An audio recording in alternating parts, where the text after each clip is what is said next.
morning, everyone. Today is February 18th, 2025. There's a quorum present. We're going to go ahead and call this meeting to order. On to item number 2, which is to convene as the Storey County Board of County Commissioners, bringing us to item number 3, which is the Pledge of Allegiance. If you can all join me. I pledge allegiance to the flag of the United States of America and to the republic for which it stands, one nation, under God, indivisible, with liberty and justice for all. All right. On to item number 4 is public comment. Public comment is welcome at the beginning and end of each meeting. These comments should be limited to matters not on today's calendar agenda.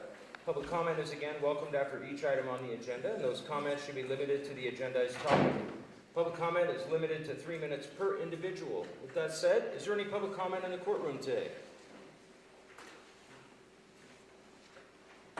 Great.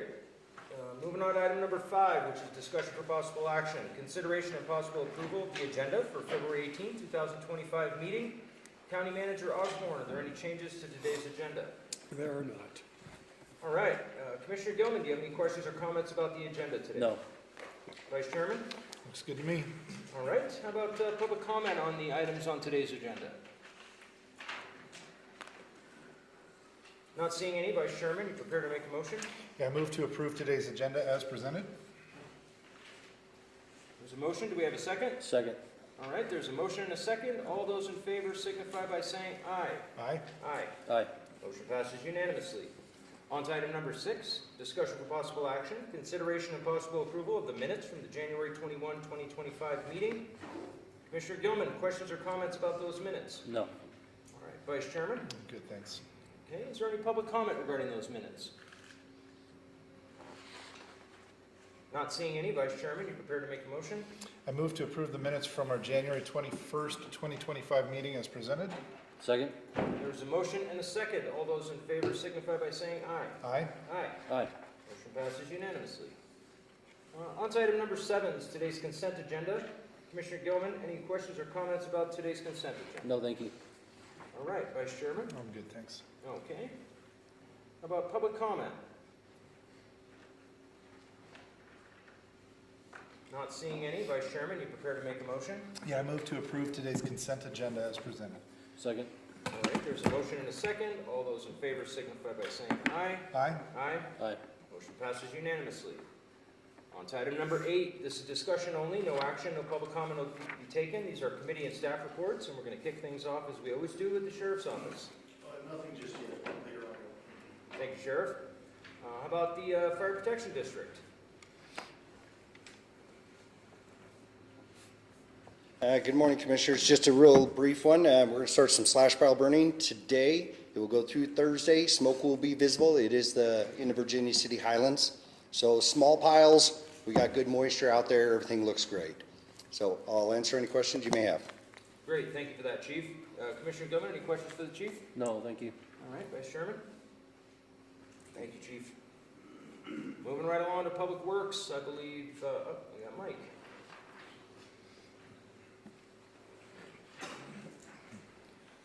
Thank you, Mr. Chairman. Mike Northen, reporting for Director Wiersbecke.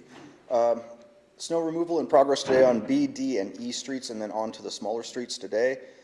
C Street snow removal has been coordinated with NDOT. It's going to start tomorrow at 0400. All the C Street business owners are encouraged to get all their snow off the boardwalk and out into the street sometime late tonight. We'll be coming by tomorrow to get that. All of the roads plans are in design development at this point, and that's all I have for that. Great. Thank you, Mike. Do you want to, Commissioner Gilman, do you have any questions or comments? I do not, thank you. All right, Vice Chairman? No, thanks. Okay. You want to kick off with projects? Yes, sir. Thank you, sir. Mike Northen, Operations Projects Coordinator. Lockwood had some rain delays last week. K7 worked over the holiday yesterday to recoup some of that time. All else is proceeding on schedule. Currently working on RFQ for Station 71, the Tri substation, Sheriff's Office substation, and the VC jail project. Have an RFP in review right now for the water tank maintenance program. And on the Fairgrounds Improvement Project, staff is continuing to work with NV Energy and USDA, working on the procurement issues that arise from the federal procurement rules on all materials for the job. And with that, I'll be happy to take any questions. Thank you, Mike. Commissioner Gilman, do you have any questions or comments? I do not, thank you. All right, Vice Chairman? I'm good, thanks. Mike? Mike, before you go, just curious, do we have a target date for completion down at the Lockwood Community Center? Yeah, according to our schedule, if we maintain it, it's going to be August-ish. This coming August? That's fantastic. Yeah. Thank you very much, Mike. Yes, sir. All right, moving right along to our Business Development Director. No report today. All right. How about our Planning Department? Nothing today, thank you. Thank you, Kathy. How about our Admin Officer? No update today. Emergency Management?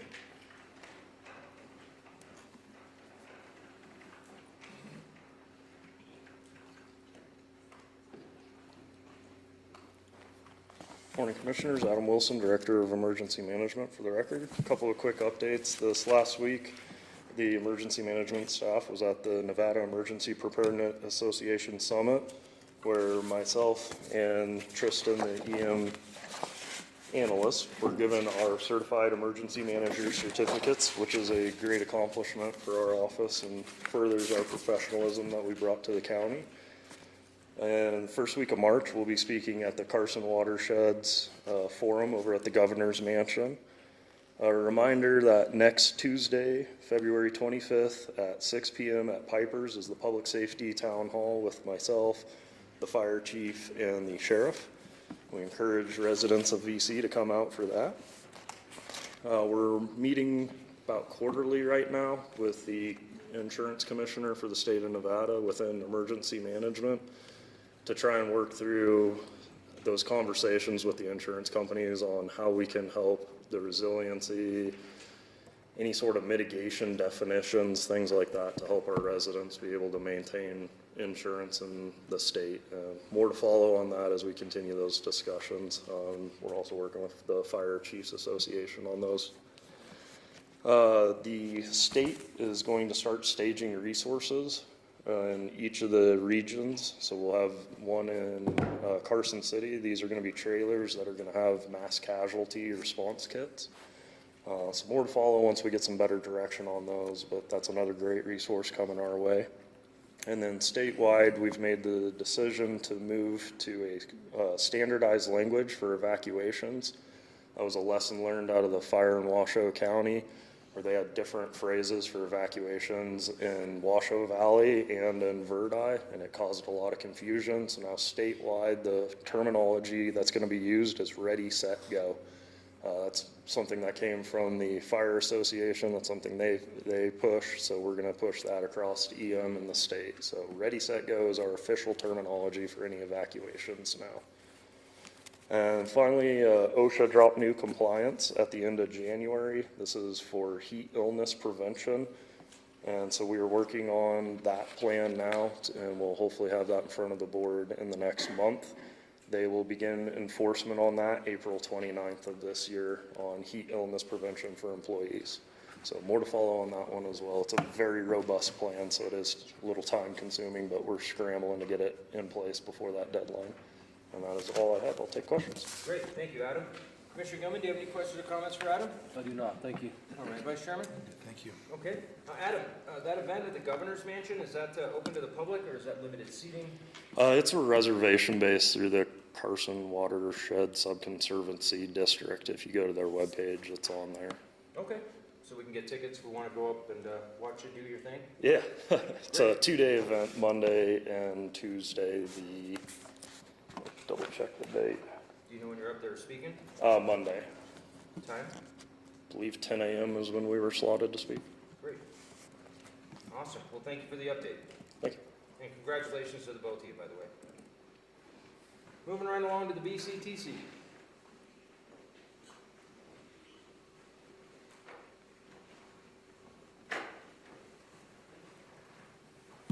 Good morning, Commissioners. Todd Tuttle, Director of Tourism. Quick update, Leah Cruz and I just returned from the American Bus Association meeting in Philadelphia, where we had an opportunity to pitch Virginia City to all the tour operators across the world. Attendance was quite strong. We had a very positive response of the interest coming to Virginia City. The Bus Association meeting will be held in Reno next year in February of 2026, and we've already began to arrange buses and groups of those people to arrange tours to come up to visit Virginia City with us. So we're very excited about the results of attending. the ABA conference. The Devil Made Me Do It Saloon Crawl was held this Saturday with a wonderful success, largest turnout that we've had for that particular event before, with 484 attendees coming to it. It helped fill the hotels, positive response for most of the places to stay here. And I want to put a great thank you out to all of the Public Works for doing what they could to get the sidewalks clear, being able to get passage back and forth to make sure that that event went on extremely well. And another big thank you to the Sheriff's Department for being out on the boardwalks to help those people around. We got some very positive feedbacks along the way. Coming up on the schedule is the 34th Annual Rocky Mountain Oyster Fry on Saturday, March 15th, along with the St. Patrick's Day Parade, which will be held at 12 noon, and the St. Patty Made Me Do It Saloon Crawl. We're expecting a big turnout for that again, and working out some details and making sure that we have proper flow and arrangements that we don't overwhelm the internet like we did last time. Next is the 11th Annual Father-Daughter Day and Dance, which will be held on Saturday, April 12th, Piper's Opera House. It is practically sold out already. It has become a very popular event. And as soon as we put ticket opportunities out, those things came pouring in. So if you'd like to get out with your daughter for one of those events, get online and get tickets as soon as you can. The other one is the 45th Annual Virginia City Grand Prix, which will be Saturday and Sunday, April 26th and 27th. So not too far away for some of these big events coming back to Virginia City. That's my report. I'll take any questions. Great, thank you for that report, Todd. Commissioner Gilman, do you have any questions or comments? No, thank you.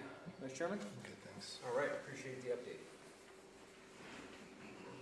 I see the comptroller's online. Jennifer, did you have an update for us today?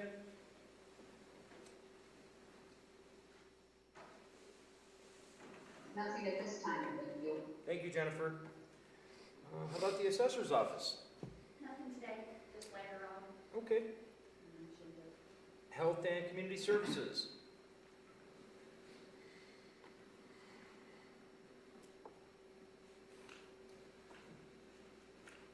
Good morning, Stacy York for the record. We've been working with NACO on a subcommittee group called Nevada Association of County Health Services Administrators, also known as NASHA. It unites the directors of county social human services departments in Nevada by focusing on the collective experience to respond to the ever-changing and increasing challenges facing the families and individuals served in our counties. We've put together a little flash drive for each of you commissioners. It includes the 2024 Rural Nevada point-in-time results. Those are the homeless numbers. Our Foundational Public Health Services survey results, and a little very thin binder of what each county does human services-wide. Our page is a little small right now. It was our first year participating, but we made it in here, so that is all I have today. Great, Stacy. Thank you very much. Commissioner Gilman, do you have any questions for Stacy? No, thank you. Mr. Chairman? Wonderful, thank you.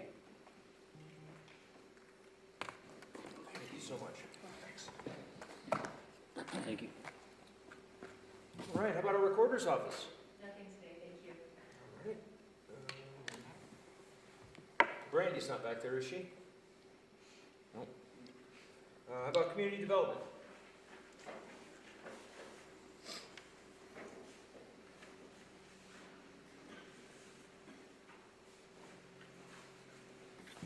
Good morning, Commissioners. Pete Renault for the record. Just wanted to be a little brief also. Started to utilize our waste management agreement with the containers. We've had 3 put out. We've made some pretty strict rules, what goes in, what doesn't go in, and it seems to be working. Instead of just throwing stuff in there, my guy's kind of supervising on occasional visits, so they're nesting it in there, utilizing every single inch that they can. It seems to be working. Kind of motivated some people to get their properties cleaned up. So just wanted to let you know it seems to be working. Waste management's been great with us. If instead of taking a 40-yarder out, if they can do a 15-yarder, they'll do a 15-yarder and then come back with another 15-yarder until it adds up to 40, or a little over as it is right now. So it seems to be working. Wonderful. Great news, Pete. That's all. Sorry, Jim. Okay. Commissioner Gilman? Nothing. All right. Vice Chairman? All right. Great news. Glad to hear that. How about our public relations officer? Okay. How about the DA's office? No update today. Always good. No offense. County manager? I have nothing today, thank you. Even better. Clerk's office?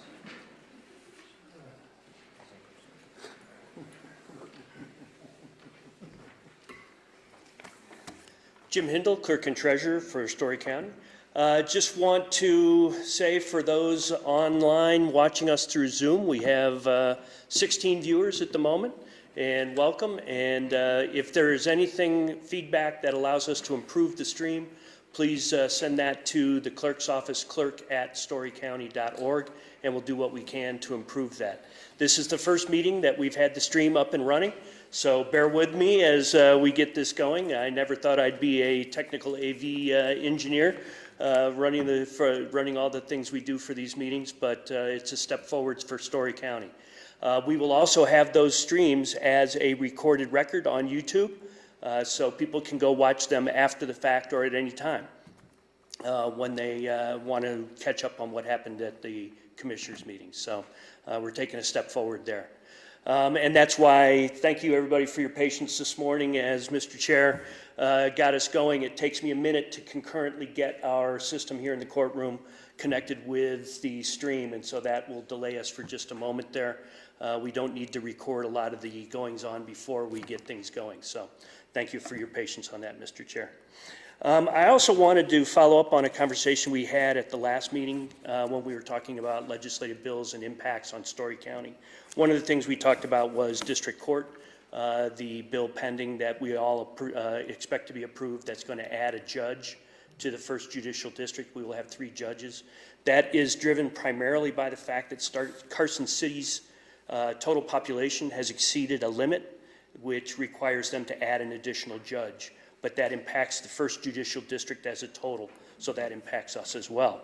But just from that standpoint, for the fiscal year of '24 that basically ended at the end of June of '24, and we're putting some trend numbers together, but we had in the 1st Judicial District Court 62 cases filed for the year. That includes criminal, civil, family. And as at the just criminal so far this year, for coming out of '24 into '25, we have 25 cases filed. Actually, that's 28 because we just got 3 more bindovers from the Justice Court last week. That number compared to 2020, 25 in 2025, or 28 right now in 2025, we had 7 for the total of 2020. So as our sheriff can tell you, activity across the county is increasing. We are getting a greater number of people coming through. The industrial center is causing us to see a greater distribution of people who do things that they shouldn't be doing. And with that, we are seeing that come not just to the Justice Court, but to the District Court as well. And so that's impacting some of the things as the District Court is looking at adding judges and how they're going to manage the court. And I just thought I'd bring that to your attention. Great. Thank you very much for that wonderful update, Jim. Indeed, it feels good to be on the upper end of the technology scale these days. So great news. Commissioner Gilman, anything for Jim? No, thank you. Vice Chairman? And Mr. Hindle, just to clarify, YouTube is a broadcast. It's not a two-way communication. If people want to participate, they either have to come to give comment, they either have to come in person or submit written comment ahead of time. Yes, sir. I'm glad you brought that up, Commissioner Mitchell. Yes, the YouTube is only to observe the proceedings. If someone wants to participate in the proceedings, they need to be here in person. They can also submit written prior to the meeting, and we'll incorporate that in the meeting minutes as well. Very good. Thank you. If I may add one more thing, Mr. Chair, just for your understanding, because I know you get questions about this all the time, we are on schedule to open up the DMV. We are planning to do that first, second week of March. We'll be putting that out. I'm working very closely with Julia. She's doing a great job in supporting our communication on social media and getting the word out. We'll be updating the details of the days we'll be open and when we will exactly be open for people to come in. Again, Storey County residents only. that we will be serving, and we, as we've always done, just basic vehicle registration, basic titling to do that, renewals. We will have to refer people to the DMV for anything that is a little more complicated or takes a little more effort. Wonderful. Great news, Jim. Thank you again. All right. Is there anybody that would like to do an update that I did not call on today? Great. Not seeing any. Again, thank you everyone for those updates. Always good news. Let's get back to our agenda today. We're at item number 9, which is board comment. Start at my far left. Commissioner Gilman, do you have any news or comments for us today, sir? None at this time, thank you. All right. Vice Chairman? I just wanted to say I appreciate, the understanding from our neighbors here in town. We got hit pretty hard with this last storm, and crews are out, got the roads open real quick, but there's a lot of snow on the ground, and so appreciate the hard work from Public Works, appreciate neighbors helping neighbors when needed. There were several occasions of that I was aware of, and we've had a fairly light winter, and it all came in one day apparently. So thanks to everybody for being understanding as we finish the cleanup on that. Noted. Thank you. I don't have any news today, so we're going to move right on to item number 10, which is discussion for possible action. Consideration and possible approval of a justice court security enhancement through trial court improvement. Storey County has received a grant for $25,000 from the AOC grant program, leaving a balance not to exceed $12,455.04. County Manager. All right, thank you, Mr. Commissioners. Austin Osborne for the record, County Manager, sitting in for Justice of the Peace Harrington. She was not able to make this meeting due to being in court. Judge Harrington had received a grant, just like the agenda language says, for $25,000 to contribute towards a $37,000 program to enhance security in the Justice Court. And this includes cameras and some other kind of things to how they work in the, in the overall throughout the building, and systems for her staff to operate. Per policy, this is brought to the board for consideration as the grant was not anticipated would be available and therefore is not in the budget. Of course, she's recommending that this be approved and that she could proceed forward with receiving this grant for that purpose. Great. Thank you, Austin. You're welcome. Commissioner Gilman, any questions or comments about item number 10? No, thank you. All right, Vice Chairman. Good, thank you. Okay, is there any public comment? Not seeing any. Vice Chairman, you prepared to make a motion? I am. I, Commissioner Mitchell, move to approve a justice court security enhancement through the trial court improvement, or TCI. I'll second. There's a motion and a second. All those in favor signify by saying aye. Aye. Aye. Aye. Motion passes unanimously. Thank you, Austin. On to item number 11, this is discussion for possible action. Consideration and possible approval of an unbudgeted, grant-funded community health worker position for the 24-25 fiscal year. This position is in addition to the previous approved community health worker position. The grant is allocated $168,848 for salary and benefits for 2 community health worker positions. These positions are continuous. Stacy? Stacy York for the record. This is a clarification of an agenda item that was approved on January 7th. The Fund for Resilient Nevada includes 2 community health worker positions in the grant, as well as that body scanner we discussed then. And I just wanted to get it clarified to hire the 2 people, not just 1. Thank you. Commissioner Gilman, questions or comments? No, thank you. All right, Vice Chairman.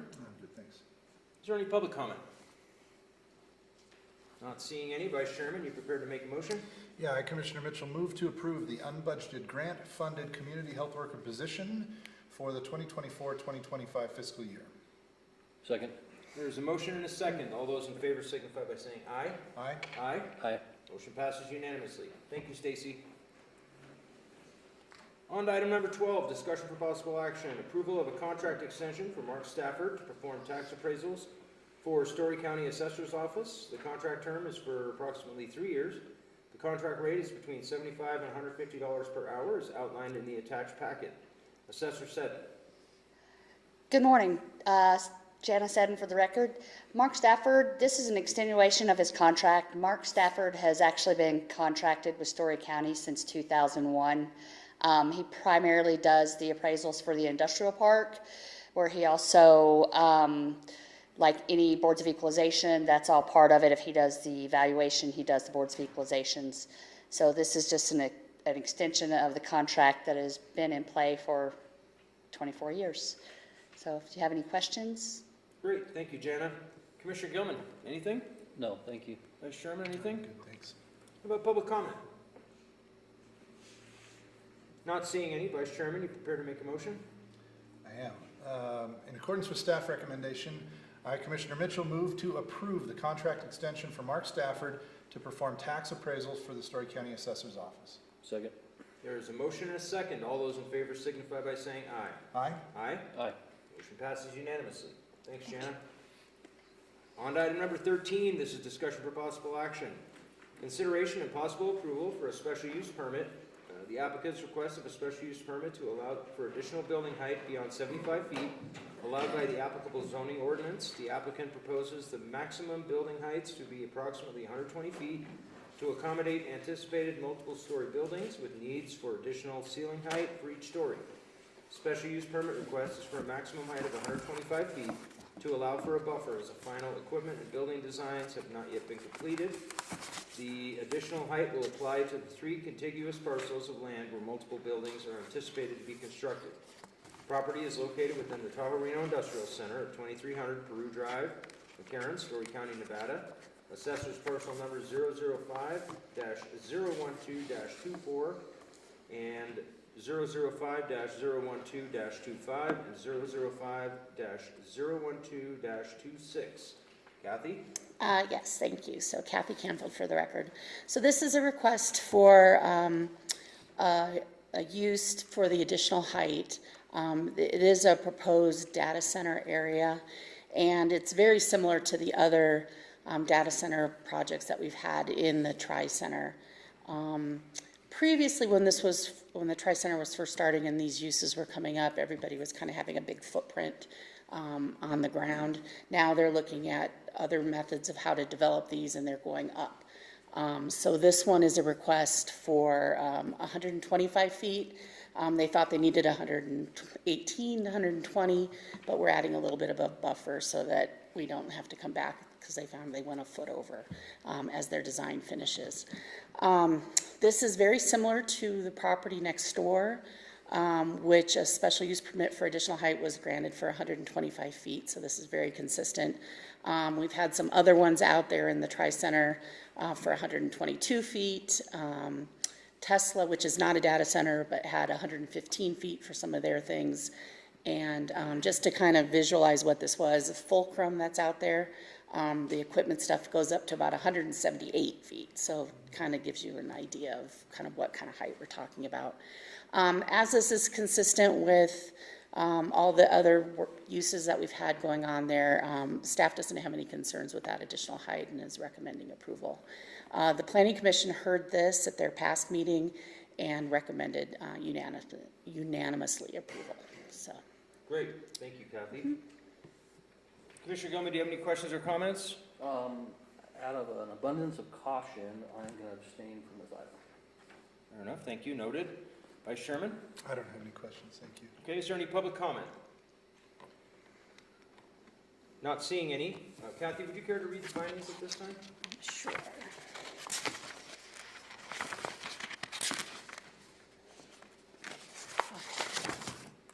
So the findings of fact for a motion for approval. This approval is for special use permit 2025-001 for additional building height beyond the 75 feet allowed by the applicable zoning ordinance. The applicant proposes the maximum building heights to be approximately 120 feet to accommodate anticipated multiple-story buildings with needs for additional ceiling height for each story. The special use permit request is for a maximum of 125 feet to allow for a buffer as final equipment and building design have not yet been completed. This additional height will apply to the 3 contiguous parcels of land where multiple buildings are anticipated to be constructed. The property is located within the Tahoe Reno Industrial Center at 2300 Peru Drive, McCarran, Storey County, Nevada. Assessor's parcel number 005-012-24, 005-01225, and 005-01226. The special use permit conforms to the 2024 Storey County Master Plan for the McCarran planning area in which the subject property is located. Discussion supporting this finding for the special use permit is provided in section 2.d of the staff report, and contents thereof are cited in an approval of the special use permit. The proposal, location, size, height, operations, and other significant features will be compatible with and will not cause substantial negative impact on adjacent land uses or will perform a function or provide a service that is essential to the surrounding land uses, community, and neighborhood. Special use permit is not expected to result in substantial or undue adverse effects on adjacent property, the character of the neighborhood, traffic conditions, parking, public improvements, public sites or rights of way, or any other matters affecting the public health, safety, and general welfare, either as they now exist or as they may in the future be developed as a result of the implementation of the provisions and policies of the county master plan, this title, any other plans, program, map, or ordinance adopted or under consideration pursuant to an official notice by the county or other governmental agency having jurisdiction to guide growth and development. The proposed use in the proposed area will be adequately served by and will impose no undue burden on any of the improvements, facilities, utilities, or services provided by the county or other governmental agency having jurisdiction in the county. The special use permit with the recommended conditions of approval complies with the requirements of the 1999 Storey County Zoning Code, Chapters 17.62 Special Uses and 17.37 Heavy Industrial Zone. Thank you. Thank you, Kathy. Vice Chairman, are you prepared to make a motion? I am. Did you public comment? I did. Okay, thank you. In accordance with the recommendation by Planning Commission staff, the findings of fact under Section 3A of this report and other findings deemed appropriate by the Board of County Commissioners as read into the record by county staff, and in compliance with the conditions of approval, I, Commissioner Mitchell, move to approve special use permit file 2025-001. The applicant requests a special use permit to allow for additional building height beyond the 75 feet allowed by the applicable zoning ordinance. The applicant proposes the maximum building height to be approximately 120 feet to accommodate anticipated multi-story buildings with need for additional ceiling height for each story. This special use permit request is for a maximum height of 125 feet to allow for a buffer as final equipment and building design have not yet been completed. This additional height will apply to the 3 contiguous parcels of land where multiple buildings are anticipated to be constructed. The property is located within the Tahoe Industrial Center at 2300 Peru Drive, McCarran, Storey County, Nevada. Assessors parcel numbers 005-012, 24, 25, and 26. There's a motion. I'll second that motion. All those in favor signify by saying aye. Aye. Aye. Motion passes unanimously. Thank you, Kathy. On to item number 14. This is discussion for possible action. Consideration and possible approval for special use permit file 2025-002. The applicant requests for additional building height beyond the 75 feet allowed by the applicable zoning ordinance. The applicant proposes the maximum building height to be approximately 120 feet to accommodate anticipated multiple story buildings with needs for additional ceiling height for each story.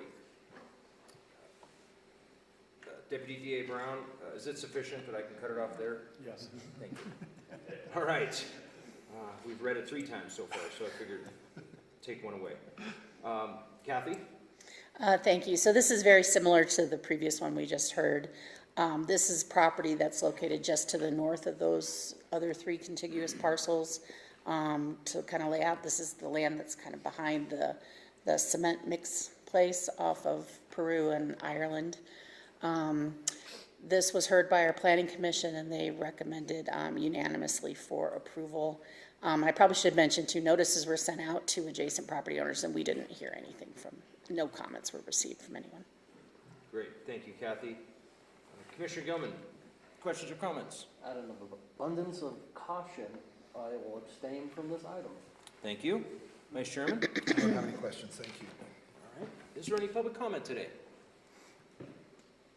Not seeing any public comment. Kathy, would you mind reading the findings? Sure.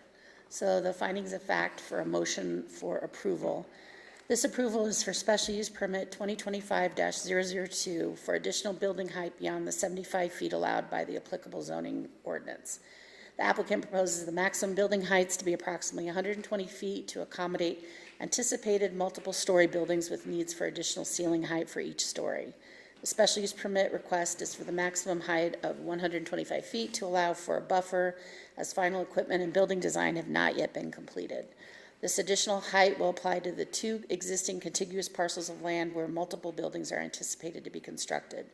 The property is located within the Tahoe Reno Industrial Center at 2200 Peru Drive, McCarran, Storey County, Nevada. Assessors parcel numbers 005-012-27 and 005-01228. The special use permit conforms to the 2024 Storey County Master Plan for the McCarran planning area in which the property is located. A discussion supporting this finding for the special use permit is provided in section 2.D of the staff report, and the contents thereof are cited in an approval of this special use permit. The proposal location, size, height, operations, and other significant features will be compatible with and will not cause substantial negative impact on adjacent land uses or will perform a function or provide a service that is essential to the surrounding land uses, community, and neighborhood. The special use permit is not expected to result in substantial or undue adverse effect on the adjacent property, the character of the neighborhood, traffic conditions, parking, public improvements, public sites or right-of-way, or other matters affecting the public health, safety, and general welfare, either as they now exist or as they may in the future be developed as a result of the implementation of the provisions and policies of the county master plan, this title, and any other plans, program, map, or ordinance adopted or under consideration pursuant to an official notice by the county or other governmental agency having jurisdiction to guide growth and development. The proposed use in the proposed area will be adequately served by and will impose no undue burden on any of the improvements, facilities, utilities, or services provided by the county or other governmental agencies having jurisdiction in the county. Special use permit with the recommended conditions of approval complies with the requirements of the 1999 Storey County Zoning Code Chapter 17.62 Special Uses and 17.37 Heavy Industrial Zone. Thank you. Thank you, Kathy. Vice Chairman, are you prepared to make a motion? In accordance with the recommendation by the Planning Commission and staff, the findings of fact under Section 3A of this report and other findings deemed appropriate by the Board of County Commissioners as read into the record by county staff, and in compliance with the conditions of approval, I, Commissioner Mitchell, move to approve special use permit file 2025-002. The applicant requests for additional building height beyond the 75 feet allowed by the applicable zoning ordinance. The applicant proposes the maximum building heights to be approximately 120 feet to accommodate anticipated multi-story buildings with need for additional ceiling height for each story. This special use permit request is for a maximum height of 125 feet to allow for a buffer as final equipment and building design have not yet been completed. This additional height will apply to the existing 2 contiguous parcels of land where multiple buildings are anticipated to be constructed. The property is located within the Tahoe Reno Industrial Center at 2200 Peru Drive, McCarran, Storey County, Nevada. Assessors parcel number 005-012-27 and 005-012-28. All right, there's a motion. I'm going to second that motion. All those in favor signify by saying aye. Aye. Aye. Motion passes unanimously. Thank you for that, Kathy. Moving right along to item number 15, which is discussion for possible action. Consideration and possible approval for special use permit file 2025-003. The applicant requests for additional building height beyond the 75 feet allowed by the applicable zoning ordinance. The applicant proposes the maximum building height to be approximately 125 feet to accommodate anticipated multi-story buildings with the need for additional ceiling height for each story. Kathy. Thank you. So this is, again, a similar situation for the development. The difference for this one is this isn't in the Tahoe Reno Industrial Center boundary. This is located at the county line of Storey County and Lyon County on USA Parkway. This has been within the past year, maybe a little bit longer now, that was rezoned to heavy industrial zoning. That was a transition area in our master plan. So this has been rezoned to the I-2 heavy industrial land, and a similar situation where they're asking for the additional height to construct these buildings. Adjacent property owners were sent a notice, including Lyon County, and we didn't receive any comments from anyone. Great. And the Planning Commission did review this and recommended unanimously for approval. All right, thank you, Kathy. Commissioner Yeoman, do you have any questions or comments? For the same reason, I'm going to abstain from this item as well. Noted. Thank you. Vice Chairman, questions, comments? Kathy, this may be kind of a weird question, but with a special use permit like this that bridges across multiple parcels, what would happen if say one of the parcels was sold separately? Would a new special use permit be needed, or what would be the procedure there? If it's sold separately and has a different The special use permit is on the boundary of all these. So if it was sold separately and somebody else was either a different entity, different name of the same entity or that, we would require that they provide acknowledgement of the special use permit before they'd be eligible to use the conditions of that special use permit. Okay, very good, thank you. All right. I don't have any questions. Is there any public comment? Not seeing any. Kathy, would you care to read the findings? Sure. So for the findings of fact for, oops, my name's sorry.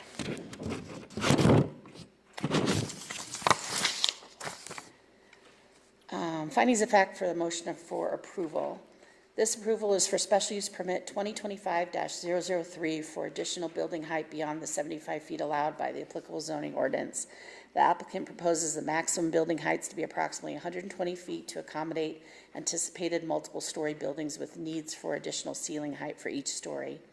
Special use permit request is for a maximum height of 125 feet to allow for a buffer as final equipment and building design have not yet been completed. This additional height will apply to the 7 contiguous parcels of land where multiple buildings are anticipated to be constructed. Property is located adjacent to USA Parkway at the Storey County-Lyon County boundary at 9,000 USA Parkway, Storey County, Nevada, assessors parcel numbers APN 004-171-25, 26, 27, 28, and 30, and 004-181, 11, and 13. Special use permit conforms to the 2024 Storey County Master Plan for the McCarran planning area in which the subject property is located. A discussion supporting this finding for the special use permit is provided in section 2.D of the staff report, and contents thereof are cited in approval of the special use permit. The proposal location, size, height, operations, and other significant features will be compatible with and will not cause substantial negative impact on adjacent land uses or will perform a function or provide a service that is essential to the surrounding land uses, community, and neighborhood. The special use permit is not expected to result in substantial or undue adverse effects on adjacent property, the character of the neighborhood, traffic conditions, parking, public improvements, public sites or rights of way, or any other matters affecting the public health, safety, and general welfare, either as they now exist or as they may in the future be developed as a result of the implementation of the provisions and policies of the county master plan, this title, and any other plans, program, map, or ordinance adopted or under consideration pursuant to an official notice by the county or other governmental agency having jurisdiction to guide growth and development. The proposed use in the proposed area will be adequately served by and will impose no undue burden on any of the improvements, facilities, utilities, or services, provided by the county or other governmental agency having jurisdiction in the county. Special use permit with the recommended conditions of approval complies with the requirements of the Storey County Zoning Code, Chapter 17.03.150 Special Use Permit and 17.35 I-2 Heavy Industrial Zone. Thank you. Thank you for that, Kathy. Vice Chairman, you prepared to make a motion? I am. In accordance with the recommendation by the Planning Commission and staff, the findings of fact under Section 3A of this report and other findings deemed appropriate by the Board of County Commissioners as read into the record by county staff, and in compliance with the conditions of approval, I, Commissioner Mitchell, move to approve special use permit file 2025-003. The applicant requests for additional building height beyond the 75 feet allowed by the applicable zoning ordinance. The applicant proposes the maximum building heights to be approximately 120 feet to accommodate anticipated multiple story buildings with need for additional ceiling height for each story. This special use permit request is for a maximum height of 125 feet to allow for a buffer as final design and building design have not yet been completed. As final equipment and building design have not yet been completed. This additional height will apply to the 7 contiguous parcels of land where multiple buildings are anticipated to be constructed. The property is located adjacent to USA Parkway at the Storey County-Lyon County boundary at 9,000 USA Parkway, Storey County, Nevada. Assessors parcel numbers APN 004-171-25, 26, 27, 28, and 30, and 004-181, 11, and 13. There's a motion. I'll second that motion. All those in favor signify by saying aye. Aye. Aye. Motion passes unanimously. Thank you, Kathy. On to item number 16, which is discussion for possible action. Consideration and possible approval for special use permit, file number 2025-010. The applicant's request is for a special use permit to utilize land severed from a patented mining claim to be used as a public cemetery. Kathy? Thank you. So This is a special use permit that's requesting for land that's going to be created in the forestry zone. This is related to the cemetery that we have here in Virginia City. They're finding that they're running out of space, and if they want to continue being able to offer burials for the public, additional space is needed. So Storey County has been working with a surrounding neighbor and the Cemetery Foundation to come up with a solution, and this was a solution that seemed to work out for everyone. What this is there's an existing patented mining claim that has not been created into a parcel of land for the surface. And what we're proposing to do with the parcel map, that is actually the next item, is create a portion of that mining claim, patented mining claim, into a parcel of land. The problem is that the zoning is 40 acres in size and the requirement for forestry, and this parcel of land won't be that. It'll be, 9.2 or 4.92 acres in size. So this forestry zoning district does allow for a smaller sized parcel if it's associated with a civic use, and the cemetery itself would be a civic use. So by allowing the cemetery to have the special use permit, then we can then have the ability to create the parcel map with just the parcel of land. So this special use permit is looking at this 4.92 acre size. It is proposed for a cemetery. This is adjacent to the existing cemetery that's there. It has open space, forestry land that has some other mining claims and things that are surrounding it, but there's no developed use right next to that. This did go to our planning commission, and we discussed what this was trying to do, or what the kind of the complications of how this went through. We did have an adjacent property owner contact us by phone, and then they actually came to the meeting after the meeting had occurred, after the item had been acted on. They just had concerns about what was going to happen to the rest of the mining claim. Right now, we're not creating that as a surface parcel of land. If that parcel map is approved, that'll just be remaining the same as it is, and then the property owner can decide what they're wanting to do with that in the future. We're really not addressing that piece at the moment. So this is really just looking at this 4.92 acre, the special use permit for the civic use on the parcel of land, and finding that the cemetery use is an appropriate use and the size is an appropriate size for the zoning district. So hopefully I've answered the questions, but if there's questions, I'm happy to answer anything. I'm not sure if the applicant's available, but there's been a lot of Storey County staff that have also been working on this over the years to come up with the solution. So I think we could probably answer anything collectively if there's questions. Great, thank you, Kathy. Commissioner Gilman, questions or comments? None, thank you. All right, Vice Chairman? I'm just wondering if I need to ask our Deputy DA Brown if I need to recuse myself, I might end up a long-term resident of this parcel. I think that's part of the perks. Okay. I'll take it as a no. No. That is, Right. That is a no. Okay. Fair enough. You are definitely, that's good thinking there. Is there any, Try to do it all above board. is there any public comment? Not seeing any. Kathy, would you care to read the findings? I will. I just wanted to point out one other thing. As I was preparing this staff report, I found that in the recommended conditions of approval that the Planning Commission approved, I guess, or recommended approval for, I did have a typo in section 4.E, which the recommendations of approval said the special use permit, and I had the wrong special use permit number in there. So that has been corrected in your copy of what you see. But that is something that was changed from before. So.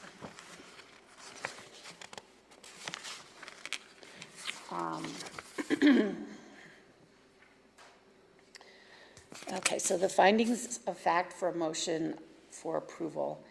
This approval is for special use permit file 2025-010 to utilize land severed from a patented mining claim to be used as a public cemetery. The parcel of land will be created with a parcel map permit file 2025-011. The parcel will be 4.92 acres in size and will be transferred to Storey County for use as an extension to the existing public cemetery. The property is located east of North Q Street and north of Mill Street on land formerly maintained by the Bureau of Land Management. Patented mining claim USS number 2581, Ohio relocation, Storey County number 800-000-20. Land is within APN 001-312-17 and 001-312-16.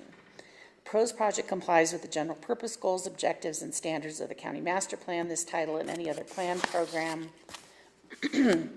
map, or ordinance adopted or under consideration pursuant to official notice by the county. The proposal, location, size, height, operations, or other significant features will be compatible with and will not cause substantial negative impact on adjacent land uses or will perform a function or provide a service that is essential to the surrounding land use, community, and neighborhood. The proposed project as conditioned will result in no substantial or undue adverse effect on adjacent property, the character of the neighborhood, traffic conditions, parking, public improvements, public sites or rights-of-way, or other matters affecting the public health, safety, general welfare, either as they now exist or as they may in the future be developed as a result of the implementation of the provisions and policies of the county master plan, this title, and any other plans, program, map, or ordinance adopted or under consideration pursuant to an official notice by the county or other governmental agency having jurisdiction to guide growth and development. The proposed use in the proposed area will be adequately served by and will impose no undue burden on any of the improvements, facilities, utilities, or services provided by the county or other governmental agency having jurisdiction in the county. The special use permit conforms to the 2024 Storey County Master Plan for the Virginia City planning area in which the subject property is located. A discussion supporting this finding is provided in section 2.C of the staff report, and the contents thereof are cited in an approval of this special use permit. The conditions under the special use permit do not conflict with the minimum requirements in Storey County Code, section 17.03.150, excuse me, special use permit, and section 17.32 forestry zone. The proposed use will facilitate a critical public need for new burial capacity at the public cemetery, which is nearing capacity. Thank you. Thank you, Kathy. Mr. Chairman, you prepared to make a motion? Yeah, in accordance with the recommendation by the Planning Commission and staff, the findings of fact under Section 3A of this report and other findings deemed appropriate by the Board of County Commissioners as read into the record by county staff, and in compliance with the conditions of approval, I, Commissioner Mitchell, move to approve special use permit file 2025-010. The applicant's request is for a special use permit to utilize land severed from a patented mining claim to be used as a public cemetery. The parcel of land will be created with parcel map permit file 2025-011. The parcel will be 4.92 acres in size and be transferred to Storey County for use as an extension to the existing public cemetery. The property is located east of North Q Street and north of Mill Street on land formerly maintained by the Bureau of Land Management, patented mining claim USS number 2581 Ohio relocation, Storey County number 800-000-20, land within APN 001-312-17 and 16. One second. There's a motion and a second. All those in favor signify by saying aye. Aye. Aye. Aye. Motion passes unanimously. Thank you, Kathy. On to item number 17. This is discussion for possible action. Consideration and possible approval for parcel map file 2025-011. The applicant requests a parcel map to sever the surface rights from the mineral rights for a portion of land associated with the patented mining claims, USS 2581, Ohio relocation, Storey County. Kathy? Thank you. So this is the parcel map to create the 4.92 acre parcel of land that then can be conveyed to Storey County. It's important to point out the parcel 2 that's identified there is not being created as a surface lot. It's still remaining the patented mining claim. It's just the 4.92 acres that'll have the severed surface rights severed from the mineral rights that are there. Staff is also requesting that the requirement for a tentative map be waived because this is a very straightforward, simple type map, and the tentative map process really isn't applicable for this. This was heard by our Planning Commission, and they recommended unanimously for approval. Again, we did have the one phone call and one set of people that did show up at the meeting after the fact, and we did go over kind of what was happening with this, similar to the special use permit. Thank you. Commissioner Gilman, questions or comments? No, thank you. Vice Chairman? Kathy, typically when there's a split estate where the surface rights are split off from mineral rights, the mineral rights seem to take precedence. And has there been discussion around what were to happen if the mineral rights wanted to be exercised by, I'm assuming it's just the surface rights that would be transferred over for this particular use. Has there been discussion around that? Yeah, I think. Are they dead? That's it. Are they dead? It's even more concerning. Thank you, Mr. Chairman, Commissioners, Austin Osborne for the record. There's been discussion with a landowner about these things. Really what's happening here is we are putting focus on the service rights of this property for the use of a cemetery. We purposefully wanted to keep the mineral estate out of the conversation and out of the complexity of this. This project's been going on, I believe, for 5 years, just about in trying to figure out all the moving parts with land ownership and mining claims and overlapping ownership of claims and all these different elements. And so really, I hope it does answer your question. Really, for the purpose of this, we do believe at this time that severing the surface estate, establishing the special use permit for the cemetery, the fact that it's being used as a cemetery as opposed to a hotel or something like that, will resolve the issues as much as they need to be at this time. Very good. I hope so too, for the sake of the people who will be Right underneath there. All right. No public comment on this? Or is there a public comment? Not seeing any. Kathy, for the last time in this meeting, you want to read the findings?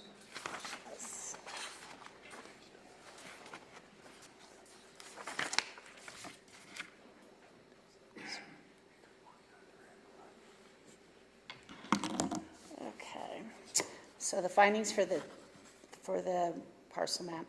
The property to be divided is zoned for the intended uses and density, let's start over. Property to be divided is zoned for the intended uses and density and design of the division conforms to the requirements of the zoning regulations contained in the Storey County Code.